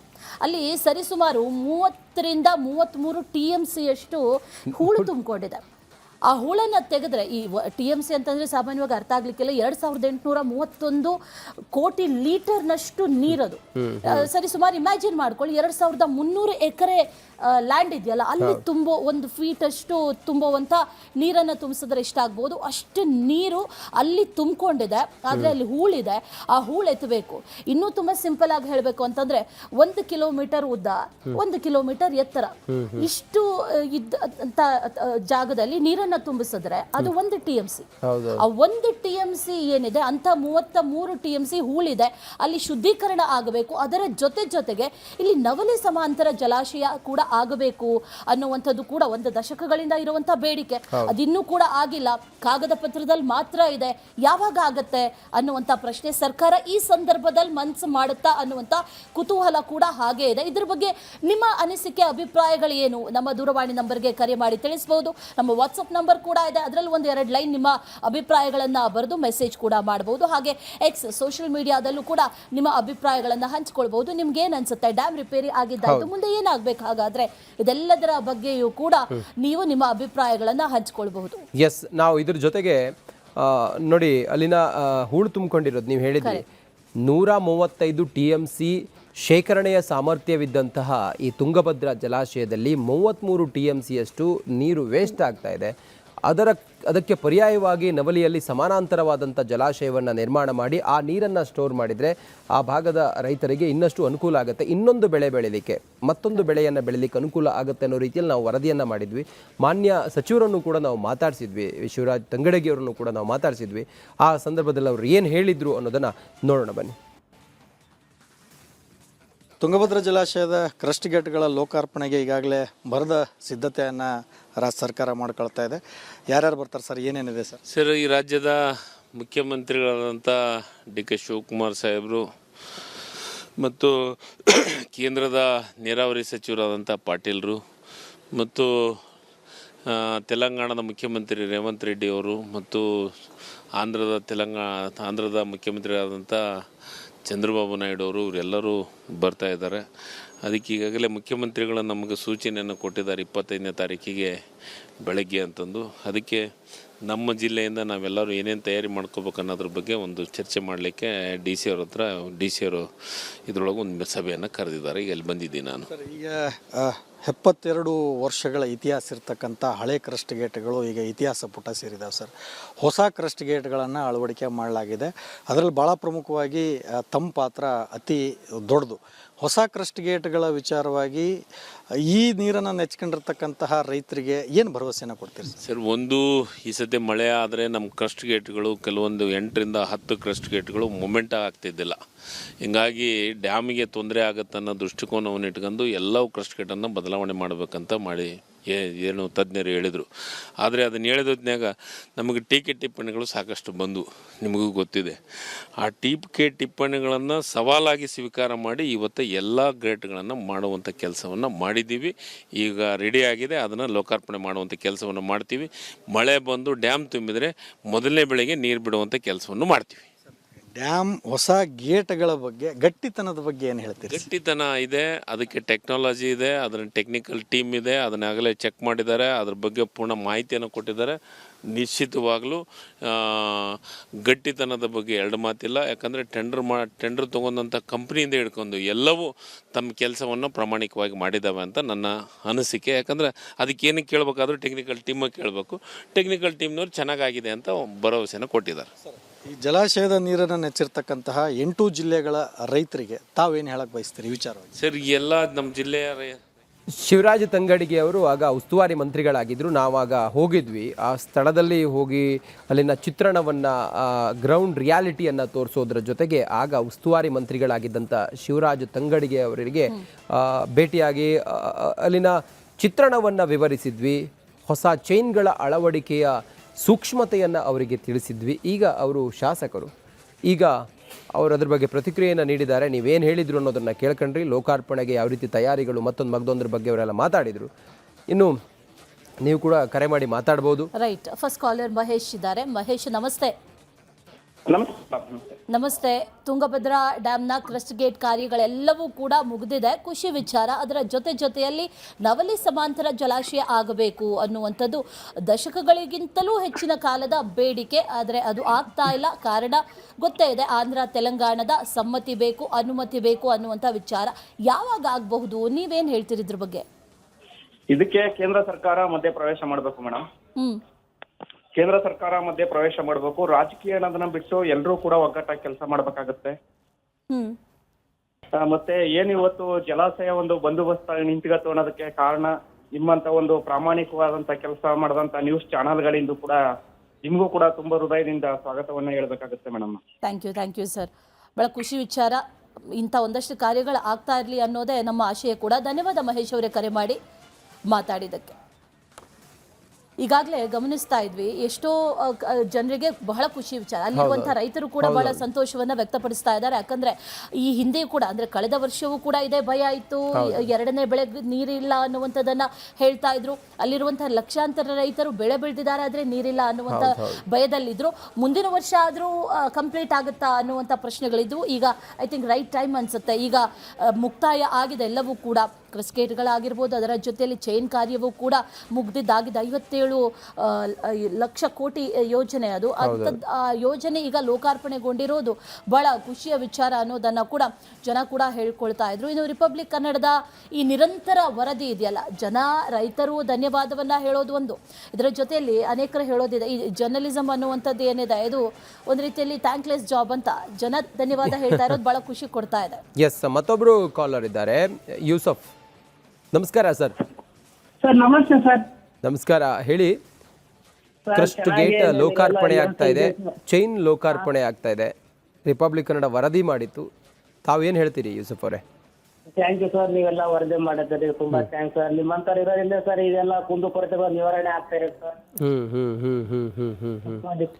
ಸರ್ ಅದು ಹೂಳೆತ್ತಲು ಹೇಳಿರಿ ಸರ್, ಟಾಪಿಕ್ ತುಂಬಾ ಚೆನ್ನಾಗಿದೆ ಸರ್. ಅದೆಲ್ಲ ಹೂಳು ತೆಗಿಬೇಕು ಸರ್, ಬಹಳಷ್ಟು ಹೂಳು ತುಂಬಿದೆ ಸರ್ ಅಲ್ಲಿ ಸರ್. ಇದರಲ್ಲಿ ಸರ್ ಸ್ವಲ್ಪ ಅಧಿಕಾರಿಗಳನ್ನು ಸ್ವಲ್ಪ ಸಹಜವಾಗಿ ಯೂಸಫ್ ಅವರೇ, ನಮ್ಮ ಮಾಹಿತಿ ಪ್ರಕಾರ 25,000 ಕೋಟಿಯಷ್ಟು ಅಲ್ಲಿನ ಹೂಳು ತೆಗೆಯೋದಕ್ಕೆ ಹಣ ಬೇಕಾಗತ್ತೆ. ಅದು ಸಾಧ್ಯವೇ ಇಲ್ಲ. ಆ ಕಾರಣದಿಂದಲೇ ನವಿಲೆಯಲ್ಲಿ ಸಮಾನಾಂತರ ಜಲಾಶಯವನ್ನು ಮಾಡೋದಕ್ಕೆ ಸರ್ಕಾರ ಹೊರಟಿದೆ. ಅದು ಕೇವಲ ಪೆನ್ನು ಪುಸ್ತಕಕ್ಕೆ ಮಾತ್ರ ಸೀಮಿತವಾಗಿರದೆ ಪ್ರೋಗ್ರೆಸ್ ಏನು ಅನ್ನೋದನ್ನು ಸರ್ಕಾರ ತೀರ್ಮಾನ ಮಾಡಬೇಕಾಗಿದೆ. ಇದೀಗ ಇರುವಂಥ ವಿಚಾರ. ಮತ್ತು ಆ ತುಂಗಭದ್ರೆ ಒಡಲ್ ಮಲಿನ ಆಗ್ತಾ ಇದೆ. ಆ ಒಡಲಿಗೆ ಕಾರ್ಖಾನೆಗಳು ಮತ್ತೊಂದು ಮಗದೊಂದರಿಂದ ಸೇರುವಂಥ ಕಲುಷಿತ ಅಥವಾ ಕೆಮಿಕಲ್ಗಳು ಅಲ್ಲಿನ ಕೃಷಿ ಬೆಳೆಯನ್ನೇ ಹಾಳು ಮಾಡ್ತಾ ಇದೆ. ಕೃಷಿ ಚಟುವಟಿಕೆಗಳನ್ನೇ ಸಂಪೂರ್ಣವಾಗಿ ಅದು ಹಳ್ಳ ಹಿಡಿಯುವಂತೆ ಮಾಡಿದೆ. ಅದು ಕೂಡ ಹಂಗಾಗಬಾರ್ದು ಅನ್ನೋದು ಜಿಲ್ಲಾಡಳಿತ, ಸ್ಥಳೀಯರು ಜೊತೆಗೆ ಸರ್ಕಾರ ಇದನ್ನು ಗಂಭೀರವಾಗಿ ಪರಿಗಣಿಸಬೇಕನ್ನೋದು ಯೂಸಫ್ ಅವರು. ಥ್ಯಾಂಕ್ ಯು ನಮ್ಮ ಜೊತೆಯಲ್ಲಿ ತಾವು ಮಾತಾಡಿದ್ದಕ್ಕೆ. ಈಗಾಗಲೇ ನಿರಂತರ ವರದಿಯನ್ನು ಪ್ರಸಾರ ಮಾಡಿದ್ವಿ. ಕಳೆದ 2 ವರ್ಷದಿಂದ ನಿರಂತರವಾಗಿ ವರದಿಯನ್ನು ಪ್ರಸಾರ ಮಾಡ್ತಾನೆ ಇದ್ವಿ. ಸರ್ಕಾರದ ಗಮನವನ್ನು ಈ ಕಡೆ ಸೆಳೆಯುವಂಥ ಪ್ರಯತ್ನವನ್ನು ಮಾಡ್ತಾ ಇದ್ವಿ. ಇದಕ್ಕೆ ರೈತರು ಕೂಡ ಈಗ ಧನ್ಯವಾದವನ್ನು ಹೇಳ್ತಾ ಇದ್ದಾರೆ. ಈ ಡ್ಯಾಮ್ ಕ್ರಸ್ಟ್ ಗೇಟ್ ಕಿತ್ತು ಹೋದಾಗಿನಿಂದ, ಅಂದರೆ 19ನೇ ಕ್ರಸ್ಟ್ ಗೇಟ್ ಯಾವಾಗ ಕಿತ್ತು ಹೋಯಿತು ಅಂದಿನಿಂದ 2024 ಆಗಸ್ಟ್ 10ರಿಂದ ಇಲ್ಲಿಯವರೆಗೂ ಕೂಡ ರಿಪಬ್ಲಿಕ್ ಕನ್ನಡ ವರದಿಯನ್ನು ಬಿತ್ತರಿಸ್ತಾನೆ ಬಂದಿದೆ. ನಮ್ಮ ಬೆನ್ನಿಗೆ ನಿಂತಿದ್ದಕ್ಕೆ ಧನ್ಯವಾದ ಅಂತ ರೈತರು ಮಾತಾಡಿದ್ದಾರೆ. ನೋಡ್ಕೊಂಡ್ಬನ್ನಿ. ನಾನು ಡೈರೆಕ್ಟ್ ಹೋಗಿ ನಾನು CM ಕಾಣೋಕ್ಕೆ ನನಗೆ ಅವಕಾಶ ಕೊಡಲ್ಲ. ಆದರೆ ಇವತ್ತು ನಿಮ್ಮ ಮಾಧ್ಯಮದಲ್ಲಿ ಏನಿದಿರಲ್ಲ, ನಿಮ್ಮ ರಿಪಬ್ಲಿಕ್ನವರು ನಿಮಗೆ ನಮ್ಮ ಕರ್ನಾಟಕ ರಾಜ್ಯ ರೈತ ಸಂಘದಿಂದ ಹೃದಯಪೂರ್ವಕವಾದಂಥ ಕೃತಜ್ಞತೆಗಳನ್ನು ನಿಮಗೆ ಸಲ್ಲಿಸ್ತಿದ್ದೀನಿ. ಕಾರಣ ಏನಪ್ಪ ಅಂತಂದರೆ, ನಾವು ಸುಮ್ಮನಿದ್ರು ಕೂಡ ನಿಮ್ಗೆ ಮಧ್ಯ ಇರ್ತಕ್ಕಂಥ ನಿಮ್ಮ ರಿಪೋರ್ಟ್ ನಮ್ಮನ್ನು ಸುಮ್ಮನೆ ಬಿಡೋಕೆ ಕೊಟ್ಟಿಲ್ಲ. ಯಾವ ವಿಷಯದಲ್ಲಿ? ಈ TB ಡ್ಯಾಮ್ ವಿಷಯದಲ್ಲಿ ನಾವು ಸ್ವಲ್ಪ ಮಾಹಿತಿ ತಂದ್ರೆ ನಮಗೆ ಆ್ಯಕ್ಚುಲಿ ಹೇಳ್ಬೇಕಂದ್ರೆ ಹೋಗಿ ಇಲ್ಲಿ ಈ ತುಂಗಭದ್ರಾ ಮಂಡಳಿಯಲ್ಲಿ ನಮ್ಮ ಮಾಹಿತಿ ಕೊಟ್ಟರೆ ಕೊಡೋದೇ ಇಲ್ಲ. ಅವ್ರು 3 ರಾಜ್ಯದ ಅಧಿಕಾರಿಗಳಿರೋದ್ರಿಂದ ಅವರಿಗೆ ಆಣೆ, ಇದು ಎಲ್ಲರೂ ಕೋಣದ ಗರ್ವ ಅಂತಾರೆ, ಅವ್ರಿಗೆ ಆಣೆ ಗರ್ವ ಸೇರ್ಕೊಂಡೈತೆ. ಅಷ್ಟು ಒಂದು ಇರ್ತಕ್ಕಂಥ ಅಹಂಕಾರ ಇರ್ತಕ್ಕಂಥ ಅಧಿಕಾರಿಗಳು ಬಗ್ಗದೇ ಇಲ್ಲ. ಆದರೆ ಇವತ್ತು ನಿಮ್ಮ ರಿಪಬ್ಲಿಕ್ನಲ್ಲಿ ಬಂದು ನಮ್ಮ ಜೊತೆಗೆ ಒಡನಾಡಿ ನಮ್ಮ ಜೊತೆಗೆ ಮಾಡೋದ್ರಿಂದ ಇವತ್ತು ಇಡೀ ರಾಜ್ಯ ತುಂಬ ಸುದ್ದಿ ಆದಮೇಲೆ ಅವ್ರು ಎಚ್ಚೆತ್ಕೊಂಡು, ನೀವು ಮಧ್ಯಮದವರು ತಾಂಡೋ ಬರಗಾಲ ಬಡ್ದು ನಮ್ಮ ಬರಗಾಲ ತಾಂಡೋ ನೀವು ಬಡಿದ ಮೇಲೆ ಈಗ ಎಚ್ಚೆತ್ಕೊಂಡು ಇದೇ ಕಾಲರ್ ಇದ್ದಾರೆ. ಸಂತೋಷ್ ಕುಮಾರ್ ಶಿಕಾರಿಪುರದಿಂದ ಕರೆ ಮಾಡಿದ್ದಾರೆ. ಸಂತೋಷ್ ಕುಮಾರ್ ಅವರೇ ನಮಸ್ತೆ. ಹೇಳಿ ಮೇಡಮ್. ಏನ್ ಹೇಳ್ತೀರಿ? TB ಡ್ಯಾಮ್ ಲೋಕಾರ್ಪಣೆ ಆಗ್ತಾ ಇದೆ, ಬಹಳ ಖುಷಿ ವಿಚಾರ. TB ಡ್ಯಾಮ್ ಲೋಕಾರ್ಪಣೆ ಆಗ್ತಾ ಇದೆ, ಅದೊಂದು ತುಂಬಾ ಸಂತೋಷದ ವಿಚಾರ. ಆದ್ರೆ ಇನ್ನೊಂದೇನಂದ್ರೆ, ನೀವು ಎಲ್ಲಾ ತಾಲೂಕು ಆಫೀಸ್ಗಳು ಆಗ ನಾಡ ಕಚೇರಿಗಳಲ್ಲಿ ಅವ್ರನ್ನ ವಿಚಾರಣೆ ಮಾಡ್ಬೇಕು. ಯಾವ ತರ ಅಧಿಕಾರಿಗಳು ಕೆಲಸ ಮಾಡ್ತಾರೆ ಆ ತಾಲೂಕಿನಲ್ಲಿ, MLAಗಳು ಯಾವ ತರ ಕೆಲಸ ಮಾಡ್ತಾ ಇದ್ದಾರೆ, ಈ ತರ ಒಂದು ನೋಡೋದ್ರಿಂದ ತುಂಬಾ ಜನರಿಗೆ ಒಳ್ಳೇದಾಗತ್ತೆ ಅಂತ ಹೇಳಕ್ ಇಷ್ಟಪಡ್ತೀನಿ ಮೇಡಮ್. ಈ ತರ ಎಲ್ಲಾ ಸಮಸ್ಯೆಗಳಿಗೆ ನೀವು ಪರಿಹಾರ ಮಾಡ್ಲಿಕ್ಕೆ ಒಂದು ರೂಪಾಂತರದ ದಾರಿ ಇದು. ತುಂಬಾ ಒಳ್ಳೆ ಕೆಲಸ ಅಂತ ಹೇಳಕ್ ಇಷ್ಟಪಡ್ತೀನಿ. ಖಂಡಿತ. ಓಕೆ, ಧನ್ಯವಾದ ಸಂತೋಷ್ ಅವರೇ ರಿಪಬ್ಲಿಕ್ ಕನ್ನಡ ಜೊತೆ ಮಾತಾಡಿದ್ದಕ್ಕೆ. TB ಡ್ಯಾಮ್ ಅಲ್ಲಿ ಈಗಾಗಲೇ ಇರುವಂತ ಏನೋ ಒಂದು ಸಮಸ್ಯೆ ಹೇಳಿ ಅದು ಆಮೆಗತಿಯಲ್ಲಿ ಸಾಕ್ತಿತ್ತು. ಅದನ್ನು ಇವರು ಎಚ್ಚೆತ್ತು, ಆರ್ ಕನ್ನಡದವ್ರು ಎಚ್ಚೆತ್ತು, ಇಲ್ಲ ನೀವು ಹೀಗೆ ಮಾಡಬಾರ್ದು ಅಂತೇಳಿ ರಾಜ್ಯ ಸರ್ಕಾರಕ್ಕೆ ಮಾತಿನ ಏಟಿಂದ ಚಾಟಿ ಏಟಿಂದ ಮಾತಿನಿಂದ ರಾಜ್ಯ ಸರ್ಕಾರಕ್ಕೆ ಎಚ್ಚರಿಕೆ ಕೊಟ್ಟು ಮತ್ತೆ ಚುರುಕುಗೊಳಿಸಿದ್ರು ಕೆಲಸನ. ಚುರುಕುಗೊಳಿಸಿ ಈ ದಿನ 33 ಕ್ರಸ್ಟ್ ಗೇಟ್ಗಳು ಅಳವಡಿಕೆಯಾಗಿದೆ. ಅದ್ರ ಜೊತೆಗೆ ಹೊಸ ಚೈನು ಅಳವಡಿಕೆ ಮಾಡಿದ್ದಾರೆ. ಅದಕ್ಕಾಗಿ ನಮಗೆ ಭಾಳ ಸಂತೋಷವಾಗಿದೆ. ಆರ್ ಕನ್ನಡದವರಿಗೆ ನಾವು ಎಷ್ಟು ಕೃತಜ್ಞತೆ ಸಲ್ಲಿಸಿದ್ರು ಕಮ್ಮಿ ಅಂತ ನಾನು ಹೇಳ್ತೇನೆ. ಟೆಂಡರು ಅವ್ರಿಗೆ ಕೊಟ್ಟಾರ, ಇವ್ರಿಗೆ ಕೊಟ್ಟಾರ, ದುಡ್ಡಿಲ್ಲ, ಏನೋ ಒಂದು ಸಮಸ್ಯೆ ಹೇಳಿ ಅದು ಆಮೆಗತಿಯಲ್ಲಿ ಸಾಕ್ತಿತ್ತು. ಅದನ್ನು ಇವರು ಎಚ್ಚೆತ್ತು, ಆರ್ ಕನ್ನಡದವ್ರು ಎಚ್ಚೆತ್ತು, ಇಲ್ಲ ನೀವು ಹೀಗೆ ಮಾಡಬಾರ್ದು ಅಂತೇಳಿ ರಾಜ್ಯ ಸರ್ಕಾರಕ್ಕೆ ಮಾತಿನ ಏಟಿಂದ ಚಾಟಿ ಏಟಿಂದ ಮಾತಿನಿಂದ ರಾಜ್ಯ ಸರ್ಕಾರಕ್ಕೆ ಎಚ್ಚರಿಕೆ ಕೊಟ್ಟು ಮತ್ತೆ ಚುರುಕುಗೊಳಿಸಿದ್ರು ಕೆಲಸನ. ಚುರುಕುಗೊಳಿಸಿ ಈ ದಿನ 33 ಕ್ರಸ್ಟ್ ಗೇಟ್ಗಳು ಅಳವಡಿಕೆಯಾಗಿದೆ. ಅದ್ರ ಜೊತೆಗೆ ಹೊಸ ಚೈನು ಅಳವಡಿಕೆ ಮಾಡಿದ್ದಾರೆ. ಇದರ ಕೆಂಪು ಬಣ್ಣ ಅದ್ಭುತ, ಖಾರ ಕಡಿಮೆ ಆದರೂ ರುಚಿಕರ. MDH ಕಾಶ್ಮೀರಿ. ಸಚಿವ ಸತೀಶ್ ಜಾರಕಿಹೊಳಿ ಸಂಬಂಧಿಗೆ ಇಡಿ ಅಧಿಕಾರಿಗಳು ಶಾಕ್ ಕೊಟ್ಟಿದ್ದಾರೆ.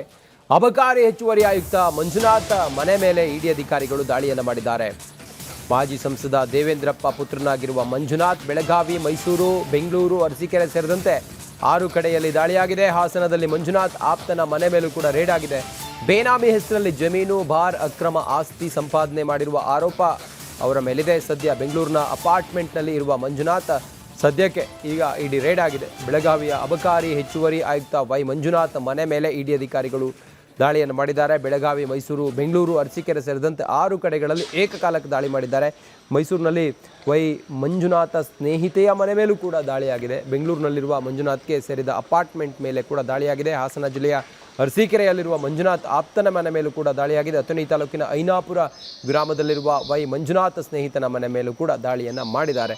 ಹೆಚ್ಚಿನ ಮಾಹಿತಿಯೊಂದಿಗೆ ನಮ್ಮ ಪ್ರತಿನಿಧಿ ಮೈಲಾರಿ ಪಟಾತ್ ಈಗ ನೇರ ಸಂಪರ್ಕದಲ್ಲಿದ್ದಾರೆ.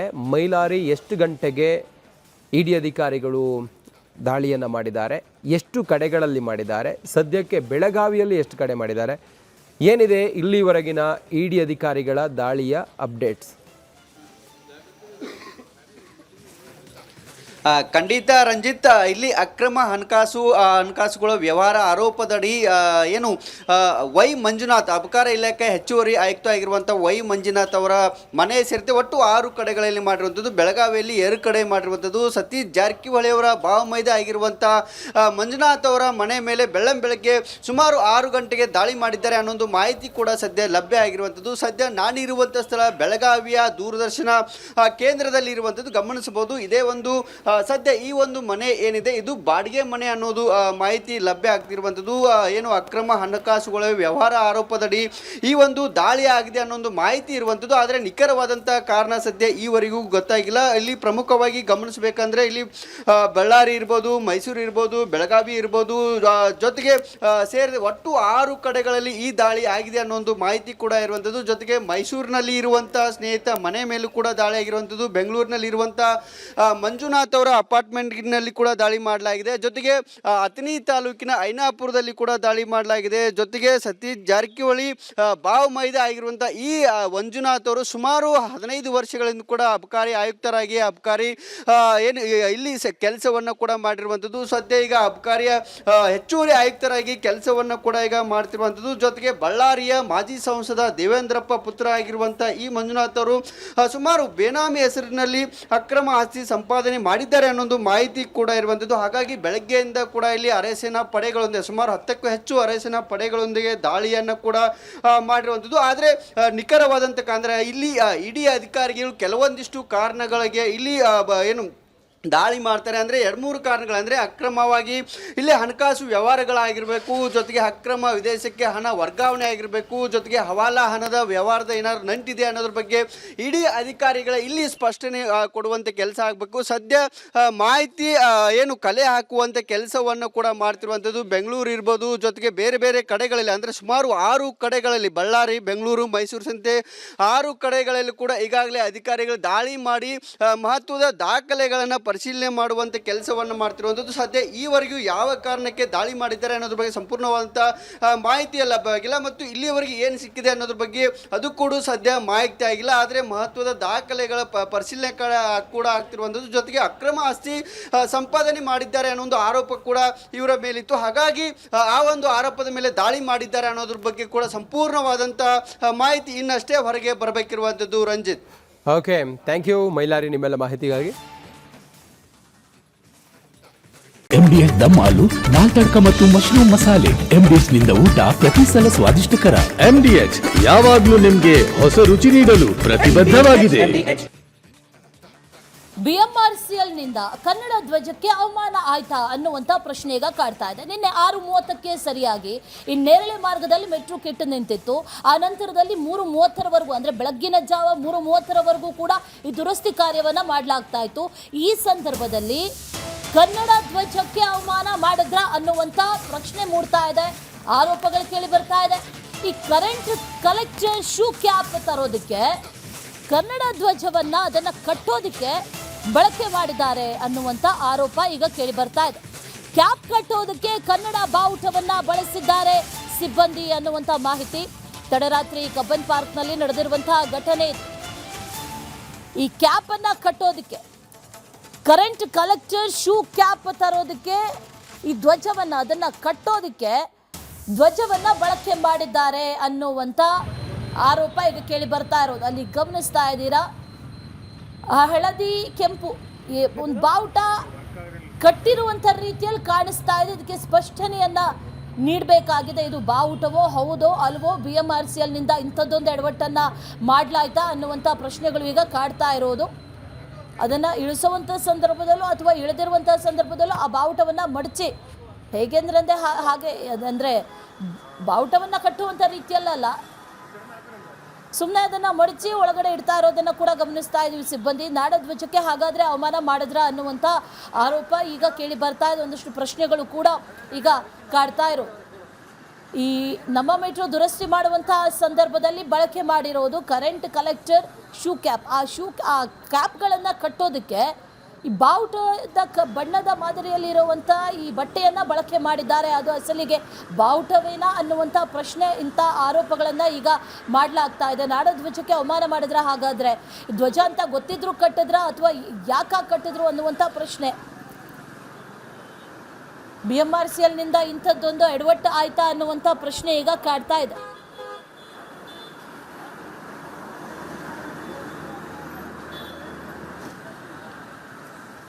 ಇದೇ ವಿಚಾರಕ್ಕೆ ಸಂಬಂಧಪಟ್ಟಂತೆ ಡೀಟೇಲ್ಸ್ ಅನ್ನ ಕೊಡ್ತಾರೆ ನಮ್ಮ ಪ್ರತಿನಿಧಿ ವೀರೇಶ್, ನೇರ ಸಂಪರ್ಕದಲ್ಲಿ ಜಾಯಿನ್ ಆಗಿದ್ದಾರೆ. ವೀರೇಶ್, ಹಳದಿ ಕೆಂಪು ಬಣ್ಣದ ಒಂದು ಬಟ್ಟೆಯನ್ನ ಕಟ್ಟೋದು ಬಹಳ ಕ್ಲಿಯರ್ ಆಗಿ ಕಾಣಿಸ್ತಾ ಇದೆ, ಆದರೆ ಅದು ಬಾವುಟನೇನಾ ಅನ್ನುವಂಥ ಪ್ರಶ್ನೆ.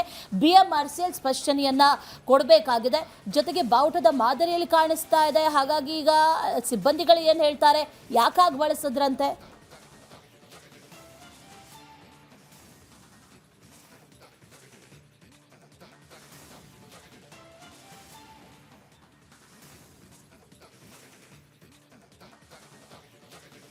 ನಮ್ಮ ಪ್ರತಿನಿಧಿಯನ್ನ ಮತ್ತೆ ಸಂಪರ್ಕಿಸ್ತೀವಿ. ಬಾವುಟದ ಮಾದರಿಯಲ್ಲಿ ಕಾಣಿಸ್ತಾ ಇದೆ, ಹಳದಿ ಕೆಂಪು ಬಣ್ಣದ ಈ ಬಾವುಟ ಇದೆಯಲ್ಲ, ಇದು ಕಾಣಿಸ್ತಾ ಇರೋದು. ಆದರೆ ಅಸಲಿಗೆ ಇದು ನಾಡಧ್ವಜವಾ ಹೌದಾ ಅಲ್ವಾ ಅನ್ನುವಂಥ ಪ್ರಶ್ನೆ, ಅನುಮಾನಗಳು ಈಗ ಸದ್ಯಕ್ಕಿದೆ. BMRCL ಹಾಗಾದರೆ ಇಂಥದ್ದೊಂದು ಎಡವಟ್ಟನ್ನು ಮಾಡ್ಕೊಳ್ತಾ ಅನ್ನುವಂಥ ಪ್ರಶ್ನೆ ಕೂಡ ಸದ್ಯಕ್ಕಿದೆ.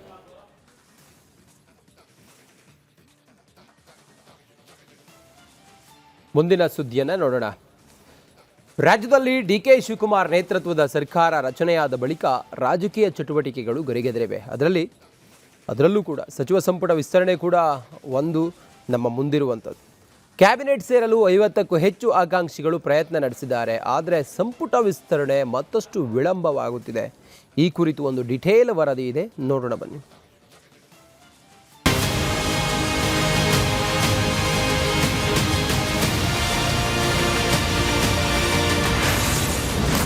ರಾಹುಲ್ ಗಾಂಧಿ ವಿದೇಶ ಪ್ರವಾಸ,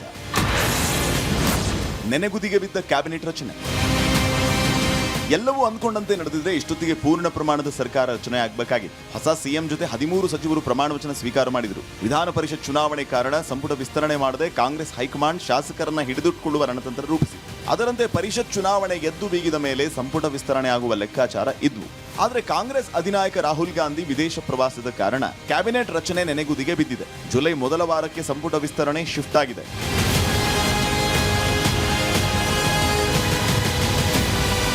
ಇನ್ನು ಸಚಿವ ಸಂಪುಟ ಸೇರೋದಕ್ಕೆ ನಾನಾ ಕಸರತ್ತು ಸಚಿವಾಕಾಂಕ್ಷಿಗಳು ನಡೆಸಿದ್ದಾರೆ. ಮಠಾಧೀಶರು, ಧರ್ಮಗುರುಗಳು ಮತ್ತು ಅಭಿಮಾನಿಗಳ ಮೂಲಕ ಸರ್ಕಾರದ ಮೇಲೆ ಒತ್ತಡ ಹಾಕ್ತಾ ಇದ್ದಾರೆ. ಅಲ್ಲದೆ ಹೈಕಮಾಂಡ್ ನಾಯಕರನ್ನ ಕೆಲ ಆಕಾಂಕ್ಷಿಗಳು ಭೇಟಿ ಮಾಡಿ ಮನವಿ ಮಾಡ್ತಾ ಇದ್ದಾರೆ. ಇದರ ನಡುವೆ ಸಿಎಂ ಡಿಕೆ ಶಿವಕುಮಾರ್ ಒಂದು ಬಾಂಬ್ ಸಿಡಿಸಿದ್ದಾರೆ. ಕಳೆದ ಸರ್ಕಾರದಲ್ಲಿ ಸಚಿವರಾಗಿದ್ದವರಲ್ಲಿ ಕೆಲವರು ಸಂಪುಟ ಸೇರೋದು ಅನುಮಾನ ಆಗಿದೆ. ಈ ಬಾರಿ 3 ಮತ್ತು ಅದಕ್ಕಿಂತ ಹೆಚ್ಚು ಬಾರಿ ಗೆದ್ದು ಸಚಿವರಾಗದ ಶಾಸಕರಿಗೆ ಆದ್ಯತೆ ನೀಡುವುದಕ್ಕೆ ಹೈಕಮಾಂಡ್ ನಿರ್ಧಾರ ಮಾಡಿದೆ. ಹೀಗಾಗಿ ಎಲ್ರಿಗೂ ಭರವಸೆ ನೀಡುವುದಕ್ಕೆ ಆಗಲ್ಲ ಅಂತ ಹೇಳಿದ್ದಾರೆ. ಮಠಾಧಿಪತಿಗಳು ಕೂಡ ಬೇರೆ ಬೇರೆ ಧರ್ಮದ, ನಮ್ಮ ಹಿಂದೂ ಧರ್ಮದ ಕೆಲವು ಬ್ಯಾಕ್ವರ್ಡ್ ಕ್ಲಾಸ್ ಅವರೆಲ್ಲ ಬಂದು ಇನ್ನೊಬ್ಬರು ಮಂತ್ರಿ ಮಾಡಿ ಅಂತ ಕೆಲವರು, ನೀವೆಲ್ಲ ಬಂದು ಸಲೀಂ ಮಾಡಿ ಅಂತ ಒಂದು, ಇನ್ನೊಬ್ಬರು ಬಂದು ವಕೀಲರಲ್ಲಿ ಇವನು ಮಾಡಬೇಕು ಅಂತ ಒಂದು, ಇನ್ನೊಂದು ಲಿಂಗಾಯತ್ ಅವರು ಬಂದು ಅವರೆಲ್ಲ ಸೇರಿ ಒಂದನ್ನು ಮಾಡಬೇಕು. ಇದು ಭಾಳ ದೊಡ್ಡ ಕನ್ಫ್ಯೂಷನ್ ಇದೆ. ನಾವು ಪೊಲಿಟಿಕಲಿ ತೀರ್ಮಾನ ಮಾಡೋಕ್ಕೆ ಎಲ್ಲರೂ ಕೂಡ ಭಾಳ ಹಿಂಸೆ ಆಗ್ತದೆ. ಸೊ ಕ್ರಿಶ್ಚಿಯನ್ ಕಮ್ಯುನಿಟಿ ಎಲ್ಲ ಬಂದು ಅವರು ಇಂಥವ್ರನ್ನೇ ಕ್ಯಾಂಡಿಡೇಟ್ ತೀರ್ಮಾನ ಮಾಡಿ, ಇವೆಲ್ಲ ಕೂಡ ಭಾಳ ದೊಡ್ಡ ಕಮ್ಮಿ. ನಾನು ನಿಮ್ಗೆ ಯಾರಿಗೂ ಡಿಸ್ಕರೇಜ್ ಮಾಡೋಕ್ಕೆ ಕೇಳ್ತಾ ಇಲ್ಲ, ನಮ್ಮ ಕಷ್ಟ ನಿಮ್ಮ ಹತ್ರ ಶೇರ್ ಮಾಡ್ತಾ ಇದ್ದೀನಿ ಅಷ್ಟೇ. ಸಿಎಂ ಈ ಹೇಳಿಕೆಯಿಂದ ಮತ್ತೆ ಸಚಿವ ಸಂಪುಟ ಸೇರಬೇಕು ಅಂದಿದ್ದ ಕೆಲ ಮಾಜಿ ಸಚಿವರಿಗೆ ನಿರಾಸೆಯಾಗಿದೆ. ಇನ್ನೂ ಕೆಲ ಸಚಿವಾಕಾಂಕ್ಷಿಗಳಿಗೆ ಖುಷಿ ಕೊಟ್ಟಿದೆ. ಸಂಪುಟ ವಿಸ್ತರಣೆಗೆ ಯಾವಾಗ ಕಾಲ ಕೂಡಿ ಬರುತ್ತೆ ಅಂತ ಆಕಾಂಕ್ಷಿಗಳು ದಿನಗಣನೆ ಮಾಡ್ತಾ ಇದ್ದಾರೆ.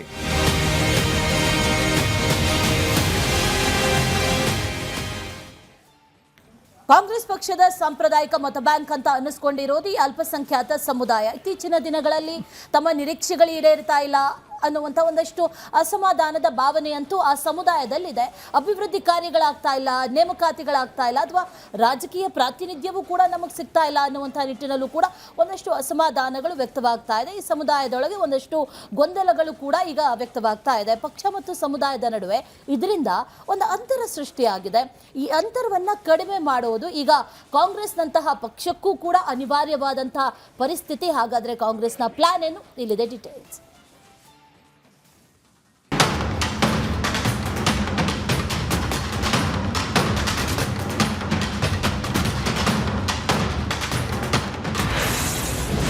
ಹುಬ್ಬಳ್ಳಿ ಗಲಭೆ ಕೇಸ್ ವಾಪಸ್ ಮುಜುಗರ ಎಂದ ಸಿಎಂ. ಮುಸ್ಲಿಮರ ಮುನಿಸು ತಣಿಸಲು ಮುಂದಾದ ಡಿಕೆಶಿ. ದಾವಣಗೆರೆ ಉಪಚುನಾವಣೆ ಸಂದರ್ಭದಲ್ಲಿ ಮುಸ್ಲಿಂ ಸಮುದಾಯಕ್ಕೆ ಟಿಕೆಟ್ ಸಿಕ್ಕಿಲ್ಲ ಅಂತ ಮುಸ್ಲಿಂ ಸಮುದಾಯ ಅಸಮಾಧಾನಗೊಂಡಿತ್ತು.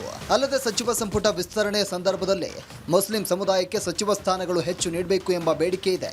ಹೀಗಾಗಿ ಮುಂದಿನ ಚುನಾವಣೆ ದೃಷ್ಟಿಕೋನದಿಂದ ಮುಸ್ಲಿಂ ಸಮುದಾಯದ ಮುನಿಸು ಕಡಿಮೆ ಮಾಡುವ ಲೆಕ್ಕಾಚಾರದಲ್ಲಿ ಮುಖ್ಯಮಂತ್ರಿ ಡಿಕೆ ಶಿವಕುಮಾರ್ ಇದ್ದಾರೆ. ಈ ಅಸಮಾಧಾನವನ್ನ ಅರಿತೆ ಉತ್ತರ ಕರ್ನಾಟಕದ ದರ್ಗಾಗಳ ಧಾರ್ಮಿಕ ಗುರುಗಳ ಜೊತೆಗೆ ಡಿಕೆ ಶಿವಕುಮಾರ್ ನೇರವಾಗಿ ಸಂವಾದ ಕೇಳಿದ್ದಾರೆ.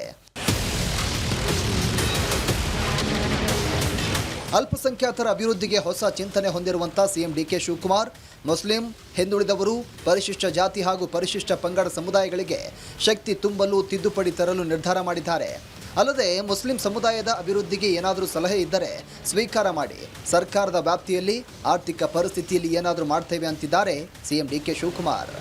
ಆಮೇಲೆ ಮೈನಾರಿಟೀಸ್ ವಿಚಾರದಲ್ಲಿ, ಮೈನಾರಿಟಿ ಡಿಪಾರ್ಟ್ಮೆಂಟ್ ವಿಚಾರದಲ್ಲಿ, ಮೈನಾರಿಟಿ ಡೆವಲಪ್ಮೆಂಟ್ ವಿಚಾರದಲ್ಲಿ ನನ್ನದೇ ಆದಂಥ ಒಂದು ಹೊಸ ಚಿಂತನೆ ಇದೆ.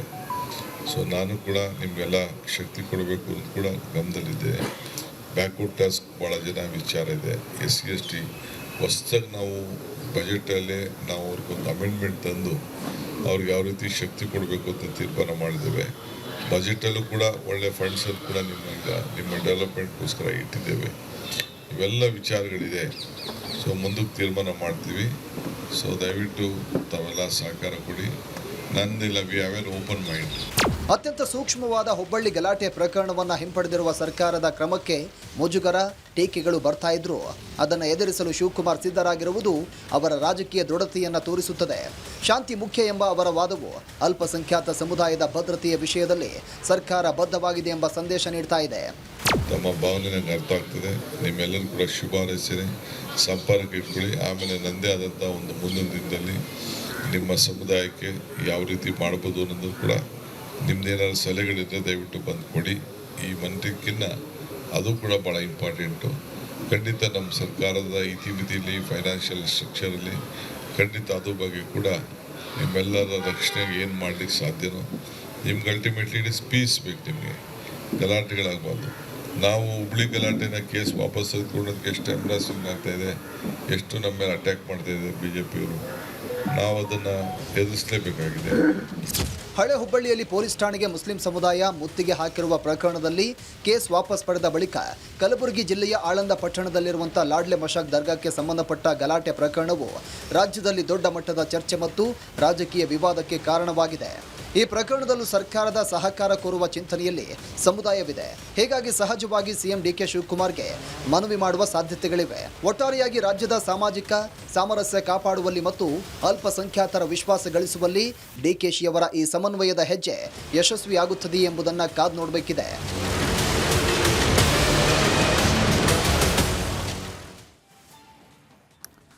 ಬಿಜೆಪಿಗೆ ಶಾಸಕ ಯತ್ನಾಳ್ ವಾಪಸ್ ಕರೆತರೋ ಬಗ್ಗೆ ಬಹಳಷ್ಟು ಚರ್ಚೆಗಳು ಈಗ ಆರಂಭ ಆಗಿದೆ. ಪಕ್ಷದಿಂದ ಉಚ್ಚಾಟನೆ ಆದರೂ ಕೂಡ ಪಕ್ಷದ ಶಿಸ್ತಿನ ಸಿಪಾಯಿ ಆಗಿದ್ದು ಅವರನ್ನ ಕರೆತಂದು ಪಕ್ಷ ಸಂಘಟನೆ ಜವಾಬ್ದಾರಿಯನ್ನ ಹೊರಿಸಬೇಕು ಅನ್ನುವಂಥ ಒತ್ತಾಯಗಳು ಈಗ ಕೇಳಿ ಬಂದಿದೆ. ಇದಕ್ಕೆ ಸಂಬಂಧಪಟ್ಟಂತೆ ಡೀಟೇಲ್ ಆದಂತಹ ವರದಿ ನಿಮ್ಮ ಮುಂದೆ.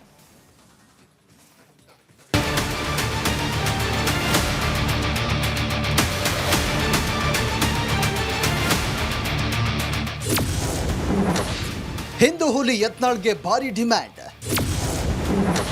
ಶಿಸ್ತಿನ ಸಿಪಾಯಿ ವಾಪಸ್ ಕರೆತರಲು ಒತ್ತಾಯ. ಬಿಜೆಪಿ ಪಕ್ಷದಲ್ಲೀಗ ಬರೀ ಅಡ್ಡ ಮತದಾನದ್ದೇ ಸದ್ದು ಹೆಚ್ಚಾಗಿದೆ. ಇದರ ನಡುವೆ ಹೀರೋ ಆಗಿದ್ದು ಉಚ್ಚಾಟಿತ ಶಾಸಕ ಬಸನಗೌಡ ಪಾಟೀಲ್ ಯತ್ನಾಳ್. ಪಕ್ಷದಿಂದ ಉಚ್ಚಾಟನೆ ಮಾಡಿದ್ರು. ನಾನು ಬಿಜೆಪಿ ಪಕ್ಷದ ಅಭ್ಯರ್ಥಿಗೆ ಮತ ಹಾಕುವುದಾಗಿ ಹೈಕಮಾಂಡ್ಗೆ ಪತ್ರ ಬರೆದಿದ್ರು. ಉಳಿದ ಇಬ್ಬರು ಉಚ್ಚಾಟಿತರ ನಡುವೆ ತಾವೊಬ್ಬರೇ ಪಕ್ಷ ಸೂಚಿಸಿದ ಅಭ್ಯರ್ಥಿಗೆ ಮತ ಹಾಕುವ ಮೂಲಕ ನುಡಿದಂತೆ ನಡೆದುಕೊಂಡ್ರು.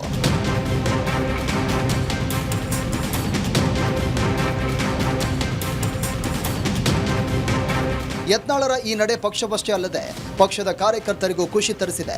ಪಕ್ಷದಲ್ಲಿ ಇದ್ದು ಕಾಂಗ್ರೆಸ್ ಅಭ್ಯರ್ಥಿಗೆ ಮತ ಹಾಕಿದ ಅನೇಕ ಶಾಸಕರ ನಡುವೆ ಉಚ್ಚಾಟಿತರಾದರೂ ಪಕ್ಷ ಹೇಳಿದವರಿಗೆ ಮತ ಹಾಕಿದ್ದಾರೆ ಅಂತ ಅನುಕಂಪ ಶುರುವಾಗಿದೆ. ಯತ್ನಾಳ್ ಕೇವಲ ಮಾತನಾಡಿ ಉಚ್ಚಾಟಿತರಾದರೆ ಹೊರತು ಪಕ್ಷಕ್ಕೆ ಎಂದೂ ದ್ರೋಹ ಬಗೆದವರಲ್ಲ.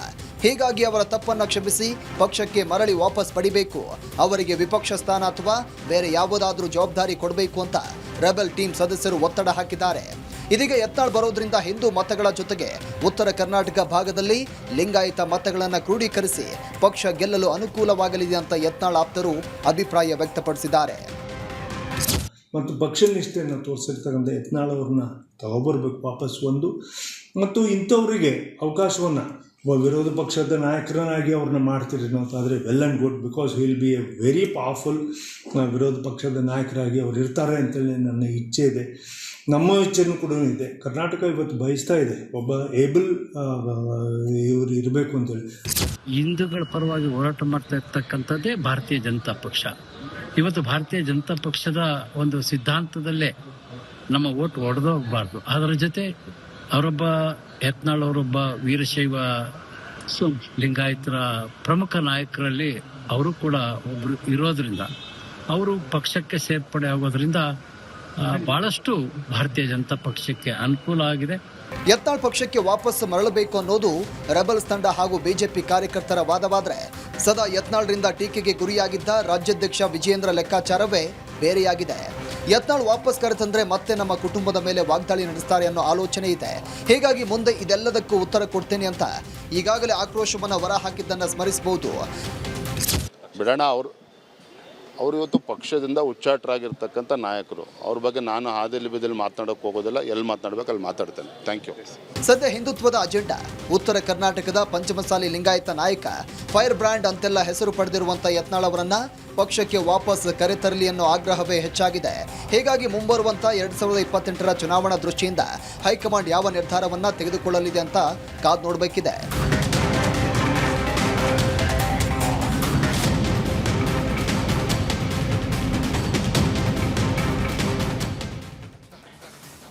ಪಕ್ಷ ನಿಷ್ಠೆ ಆಗಿರ್ಬೋದು ಅಥವಾ ಸ್ವಾಭಿನಿಷ್ಠೆ ಆಗಿರ್ಬೋದು. ಐ ಥಿಂಕ್ ಈ ಪರಿಷತ್ ಚುನಾವಣೆಯಲ್ಲಿ ಅದೊಂದು ಪ್ರೂವ್ ಆಗೋಯ್ತು. ಪಕ್ಷದಲ್ಲಿ ಇದ್ದುಕೊಂಡು ಪಕ್ಷದ ವಿರುದ್ಧ ಮತ ಹಾಕಿದವರು ಒಂದು ಕಡೆ ಆದ್ರೆ, ಪಕ್ಷದಲ್ಲೇ ಇಲ್ಲದೆ ಪಕ್ಷದಿಂದ ಶಿಸ್ತು ಕ್ರಮಕ್ಕೊಳಗಾಗಿ ಉಚ್ಚಾಟಿತರಾಗಿ ಆದ್ರೂ ಕೂಡ ಪಕ್ಷವನ್ನ ಬಿಡದೆ ಪಕ್ಷ ಹೇಳಿದಂತ ಅಭ್ಯರ್ಥಿಗೆ ಮತವನ್ನ ಹಾಕಿ ನಾನು ಇಂಥ ಅಭ್ಯರ್ಥಿಗೆ ಮತ ಹಾಕಿದ್ದೇನೆ ಅಂತ ಪತ್ರದ ಮೂಲಕ ತಿಳಿಸಿದಂತ ಒಂದು ಶ್ರದ್ಧೆಯನ್ನ ತೋರಿಸಿದ್ರಲ್ವಾ ಯತ್ನಾಳ್. ಅದು ಒಂದು ಕಡೆ ಆದ್ರೆ, ಮತ್ತೊಂದು ಕಡೆಯಲ್ಲಿ ಪಕ್ಷದ ಬಗ್ಗೆ ಅವ್ರಿಗಿರುವಂತಹ ಒಲವು, ಅದರ ಜೊತೆಯಲ್ಲಿ ಅವರು ಪಕ್ಷದ ಬಗ್ಗೆ ಯಾವುದೇ ರೀತಿಯ ಅಸಮಾಧಾನವನ್ನು ವ್ಯಕ್ತಪಡಿಸಲಿಲ್ಲ. ಕ್ರಮವನ್ನು ತಗೊಂಡ್ರೂ ಕೂಡ ಅದೆಲ್ಲವನ್ನು ವ್ಯಕ್ತಿ ಆಧಾರಿತವಾಗಿ ಅವರು ಹೇಳಿಕೆಗಳನ್ನು ಕೊಟ್ಟರೆ ವಿನಃ ಪಕ್ಷದ ಬಗ್ಗೆ ಯಾವುದೇ ರೀತಿಯ ಡೀಟೇಲ್ಸ್ ಅನ್ನ ಮಾತಾಡಿರಲಿಲ್ಲ. ಸತೀಶ್ ಜಾರಕಿಹೊಳಿ ಸಂಬಂಧಿಯನ್ನ ಈಗ ವಶಕ್ಕೆ ಪಡೆದಿದ್ದಾರೆ ಇಡಿ ಅನ್ನುವಂಥ ಮಾಹಿತಿ ಈಗ ಲಭ್ಯವಾಗ್ತಾ ಇದೆ. ಬೆಂಗಳೂರಿನಲ್ಲಿ ಮಂಜುನಾಥ್ನನ್ನ ವಶಕ್ಕೆ ಪಡೆದಿದ್ದಾರೆ ಅಧಿಕಾರಿಗಳು. ರೇಸ್ ಕೋರ್ಸ್ ರಸ್ತೆಯಲ್ಲಿರುವಂಥ ಅಪಾರ್ಟ್ಮೆಂಟ್ನಲ್ಲಿ ವಾಸವಿದ್ರು, ಅವರನ್ನ ವಶಕ್ಕೆ ಪಡೆದಿದ್ದಾರೆ. ವಿದೇಶಿ ಅಕ್ರಮ ಹಣ ವಹಿವಾಟು ಹಿನ್ನೆಲೆಯಲ್ಲಿ ವಶಕ್ಕೆ ಪಡೆದಿದ್ದಾರೆ. ಇಡಿ ಅಧಿಕಾರಿಗಳು ಇವತ್ತು ಬೆಳ್ಳಂಬೆಳಗ್ಗೆ ದಾಳಿಯನ್ನು ನಡೆಸಿದ್ರು. ಅವ್ರ ಮನೆ ಹಾಗೆ ಕಚೇರಿ ಹಾಗೆ ಇನ್ನುಳಿದ ಕಡೆಗಳೆಲ್ಲ ಅವರಿಗಿರುವಂತಹ ಆಸ್ತಿಪಾಸ್ತಿಯ ಎಲ್ಲ ಕಡೆಗಳ ಮೇಲೂ ಕೂಡ ದಾಳಿಯನ್ನ ನಡೆಸಿದ್ದಾಯಿತು. ಸುಮಾರು 4 ರಿಂದ 5 ಕಡೆಗಳಲ್ಲಿ ದಾಳಿಯನ್ನ ನಡೆಸಿದ್ರು ಇಡಿ ಅಧಿಕಾರಿಗಳು. ರೇಸ್ ಕೋರ್ಸ್ ರಸ್ತೆಯಲ್ಲಿರುವಂತಹ ಅಪಾರ್ಟ್ಮೆಂಟ್ನಲ್ಲಿ ಈಗ ಮಂಜುನಾಥ್ನನ್ನ ವಶಕ್ಕೆ ಪಡೆದಿದ್ದಾರೆ ಅನ್ನುವಂಥ ಮಾಹಿತಿ. ಅವರು ಸತೀಶ್ ಜಾರಕಿಹೊಳಿ ಅವರ ಸಂಬಂಧಿ ಕೂಡ ಹೌದು. ಈ ಹವಾಲಾ ಹಣ ವ್ಯವಹಾರ ಆರೋಪ ಈಗ ಅವರ ವಿರುದ್ಧ ಕೇಳಿ ಬರ್ತಾ ಇದೆ. ಹಾಗಾಗಿ ಅವರನ್ನ ಈಗ ವಶಕ್ಕೆ ಪಡೆಯಲಾಗಿದೆ. ಬೆಂಗಳೂರಿನಲ್ಲಿ ಮಂಜುನಾಥ್ನನ್ನ ವಶಕ್ಕೆ ಪಡೆದಿದ್ದಾರೆ ಅಧಿಕಾರಿಗಳು. ಖಚಿತ ಮಾಹಿತಿ ಆಧಾರದ ಮೇಲೆ ವಶಕ್ಕೆ ಪಡೆದಿದ್ದಾರೆ ಅನ್ನುವಂಥ ಮಾಹಿತಿ. ಹವಾಲಾ ಹಣ ಇಲ್ಲಿ ಬಳಕೆಯಾಗಿದೆ ಅನ್ನುವಂಥ ಒಂದಷ್ಟು ಆರೋಪಗಳು ಕೇಳಿ ಬರ್ತಾ ಇರೋದು. ಹಾಗಾಗಿ ಇಡಿ ಅಧಿಕಾರಿಗಳು ಈಗ ವಶಕ್ಕೆ ಪಡೆದು ತನಿಖೆಯನ್ನ ನಡೆಸಲಿದ್ದಾರೆ. ಪರಿಶೀಲನೆಯನ್ನ ಈಗಾಗಲೇ ನಡೆಸ್ತಾ ಇದ್ದಾರೆ. ಅದು ಮನೆ ಆಗಿರ್ಬೋದು, ಹಾಗೆ ಕಚೇರಿ ಆಗಿರ್ಬೋದು, ಅವರ ಗೆಳೆಯರ ಮನೆ ಆಗಿರ್ಬೋದು, ಅದರ ಜೊತೆಯಲ್ಲಿ ಅವ್ರ ಕಚೇರಿ ಇನ್ನಿತರ ಕಡೆಗಳಲ್ಲಿರುವಂಥ ಆಸ್ತಿ ಆಗಿರ್ಬೋದು, ಆ ಎಲ್ಲ ಕಡೆಗಳಲ್ಲೂ ಕೂಡ ಇಡಿ ಅಧಿಕಾರಿಗಳು ತಲಾಶ್ ನಡೆಸ್ತಾ ಇದ್ರು, ಪರಿಶೀಲನೆಯನ್ನ ನಡೆಸ್ತಾ ಇದ್ರು. ಈ ಸಂದರ್ಭದಲ್ಲಿ ಮಹತ್ವದ ದಾಖಲೆಗಳು ಏನೋ ಸಿಕ್ಕಿದೆ ಅನ್ನೋದು ಈಗ ಗೊತ್ತಾಗ್ತಾ ಇದೆ. ಯಾಕಂದ್ರೆ ಅವರನ್ನ ಈಗ ವಶಕ್ಕೆ ಪಡೆದಿದ್ದಾರೆ. ಸತೀಶ್ ಜಾರಕಿಹೊಳಿ ಅವರ ಭಾವ ಇವರು, ಅಂದರೆ ಸಹೋದರಿಯ ಪತಿ, ಅವರನ್ನ ಈಗ ವಶಕ್ಕೆ ಪಡೆದಿದ್ದಾರೆ ಅನ್ನುವಂಥ ಮಾಹಿತಿ ಸದ್ಯಕ್ಕೆ ಲಭ್ಯ ಆಗ್ತಾ ಇದೆ. ಇದೇ ವಿಚಾರಕ್ಕೆ ಸಂಬಂಧಪಟ್ಟಂತೆ ಡೀಟೇಲ್ಸ್ ಅನ್ನ ಕೊಡ್ತಾರೆ ನಮ್ಮ ಪ್ರತಿನಿಧಿ ಮೈಲಾರಿ. ನೇರ ಸಂಪರ್ಕದಲ್ಲಿ ಜಾಯಿನ್ ಆಗಿದ್ದಾರೆ. ಮೈಲಾರಿ, ಈಗ ವಶಕ್ಕೆ ಪಡೆದಿದ್ದಾರೆ ಹೌದು, ಯಾವ ಆಧಾರದ ಮೇಲೆ, ಅದರ ಜೊತೆಯಲ್ಲಿ ಯಾವ ವಿಚಾರದ ಬಗ್ಗೆ ತನಿಖೆಯನ್ನು ನಡೆಸಲಾಗುತ್ತೆ? ಹವಾಲಾ ದುಡ್ಡು ಪ್ರಕರಣಕ್ಕೆ ಅನ್ನುವಂಥದ್ದು ಗೊತ್ತಾಗ್ತಾ ಇದೆ. ಎಷ್ಟು ಅನ್ನುವಂಥದ್ದು ಏನಾದರೂ ಗೊತ್ತಾಗಿದೆಯಾ? ಏನೇನು ಮಾಹಿತಿ ಇದೆ?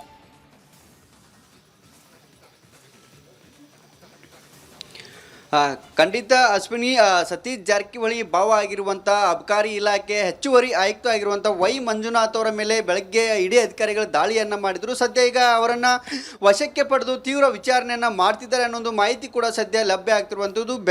ಬೆಂಗಳೂರಿನ ರೇಸ್ ಕೋರ್ಸ್ ರಸ್ತೆಯಲ್ಲಿರುವಂಥ ಸಮಿಟ್ ಅಪಾರ್ಟ್ಮೆಂಟ್ನಲ್ಲಿ ಸದ್ಯ ಅವರು ವೈ ಮಂಜುನಾಥ್ ಇದ್ದಾರೆ ಅನ್ನೋ ಒಂದು ಮಾಹಿತಿ ಕೂಡ ಇರುವಂಥದ್ದು. ಇದೇ ಒಂದು ಸ್ಥಳಕ್ಕೆ ಅಂದರೆ ಹಿರಿಯ ಅಧಿಕಾರಿಗಳು DYSP ಅಧಿಕಾರಿಗಳು ಸದ್ಯ ಇದೇ ಒಂದು ಮನೆಗೆ ಕೂಡ ಸದ್ಯ ಆಗಮಿಸಿರುವಂಥದ್ದು. ಬೆಳಗಾವಿಯ ಟಿವಿ ಸೆಂಟರ್ ನಲ್ಲಿರುವಂಥ ಈ ಮನೆಯಲ್ಲಿ ಕೂಡ ಅಧಿಕಾರಿಗಳು ದಾಳಿ ಮಾಡಿ ಮಹತ್ವದ ದಾಖಲೆಗಳನ್ನು ಕಲೆ ಹಾಕುವಂಥ ಕೆಲಸವನ್ನು ಕೂಡ ಈಗ ಮಾಡ್ತಿರುವಂಥದ್ದು. ಜೊತೆಗೆ ಈಗಾಗಲೇ ಮಂಜುನಾಥ್ ಅವ್ರನ್ನ ಏನು ಅಧಿಕಾರಿಗಳು ವಶಕ್ಕೆ ಪಡೆದುಕೊಂಡಿರುವಂಥದ್ದು. ಪ್ರಮುಖವಾಗಿ ವಿದೇಶಿ ಅಕ್ರಮ ಹಣಕಾಸು ವ್ಯವಹಾರ ಜೊತೆಗೆ ಹವಾಲಾ ಹಣದ ಲಿಂಕ್ ಇರೋ ಹಿನ್ನೆಲೆಯಲ್ಲಿ ದಾಳಿ ಮಾಡಿದ್ದಾರೆ ಅನ್ನೋ ಒಂದು ಮಾಹಿತಿ ಕೂಡ ಸದ್ಯ ಇರುವಂಥದ್ದು. ಸುಮಾರು 6 ಕಡೆಗಳಲ್ಲಿ ಬೆಂಗಳೂರು, ಮೈಸೂರು, ಬಳ್ಳಾರಿ ಸೇರಿದಂತೆ ಒಟ್ಟು 6 ಕಡೆಗಳಲ್ಲಿ ಈಗಾಗಲೇ ದಾಳಿಯನ್ನು ಮಾಡಿದ್ದಾರೆ ಅನ್ನೋ ಒಂದು ಮಾಹಿತಿ ಕೂಡ ಸದ್ಯ ಇರುವಂಥದ್ದು. ಜೊತೆಗೆ ಮಂಜುನಾಥ್ಗೆ ಸೇರಿದಂಥ ಆಪ್ತರ ಮನೆಗಳಲ್ಲಿ ಕೂಡ ಏನು ದಾಳಿಯನ್ನು ಮಾಡಿದ್ದಾರೆ. ಸದ್ಯ ಈಗ DYSP ದರ್ಜೆ ಅಧಿಕಾರಿ ಭೇಟಿ ನೀಡಿ ಮಾಹಿತಿ ಕಲೆ ಹಾಕುವಂಥ ಕೆಲಸವನ್ನು ಕೂಡ ಬೆಳಗಾವಿಯಲ್ಲಿ ಕೂಡ ಮಾಡ್ತಿರುವಂಥ ಸುಮಾರು ಕೋಟ್ಯಾಂತರ ರೂಪಾಯಿ ಮೌಲ್ಯದ ಆಸ್ತಿ ಪತ್ರಗಳು ಸಿಕ್ಕಿದ್ದಾವೆ ಅನ್ನೋ ಒಂದು ಆಧಾರದ ಮೇಲೆ ಈಗಾಗಲೇ ಅಧಿಕಾರಿಗಳು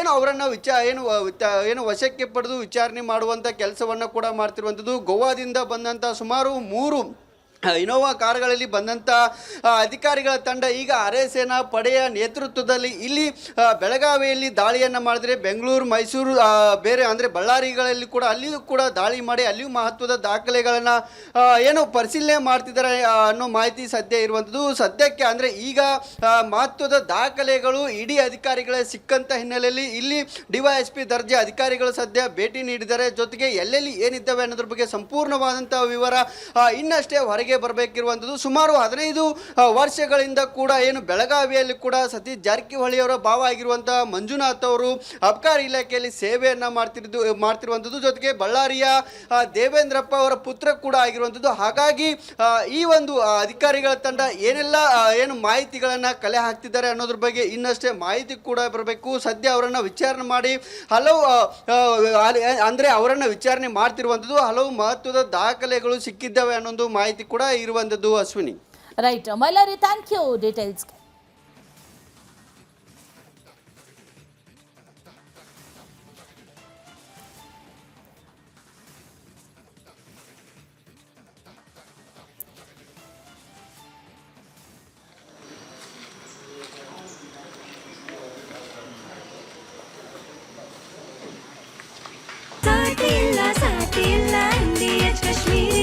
ತರಕಾರಿ ಕಡಿಮೆ ಹಾಕು ಆದ್ರೆ ಅಸಲಿ ಹಾಕು. MDH ಕಾಶ್ಮೀರಿ ಕೆಂಪು ಮೆಣಸಿನ ಪೌಡರ್.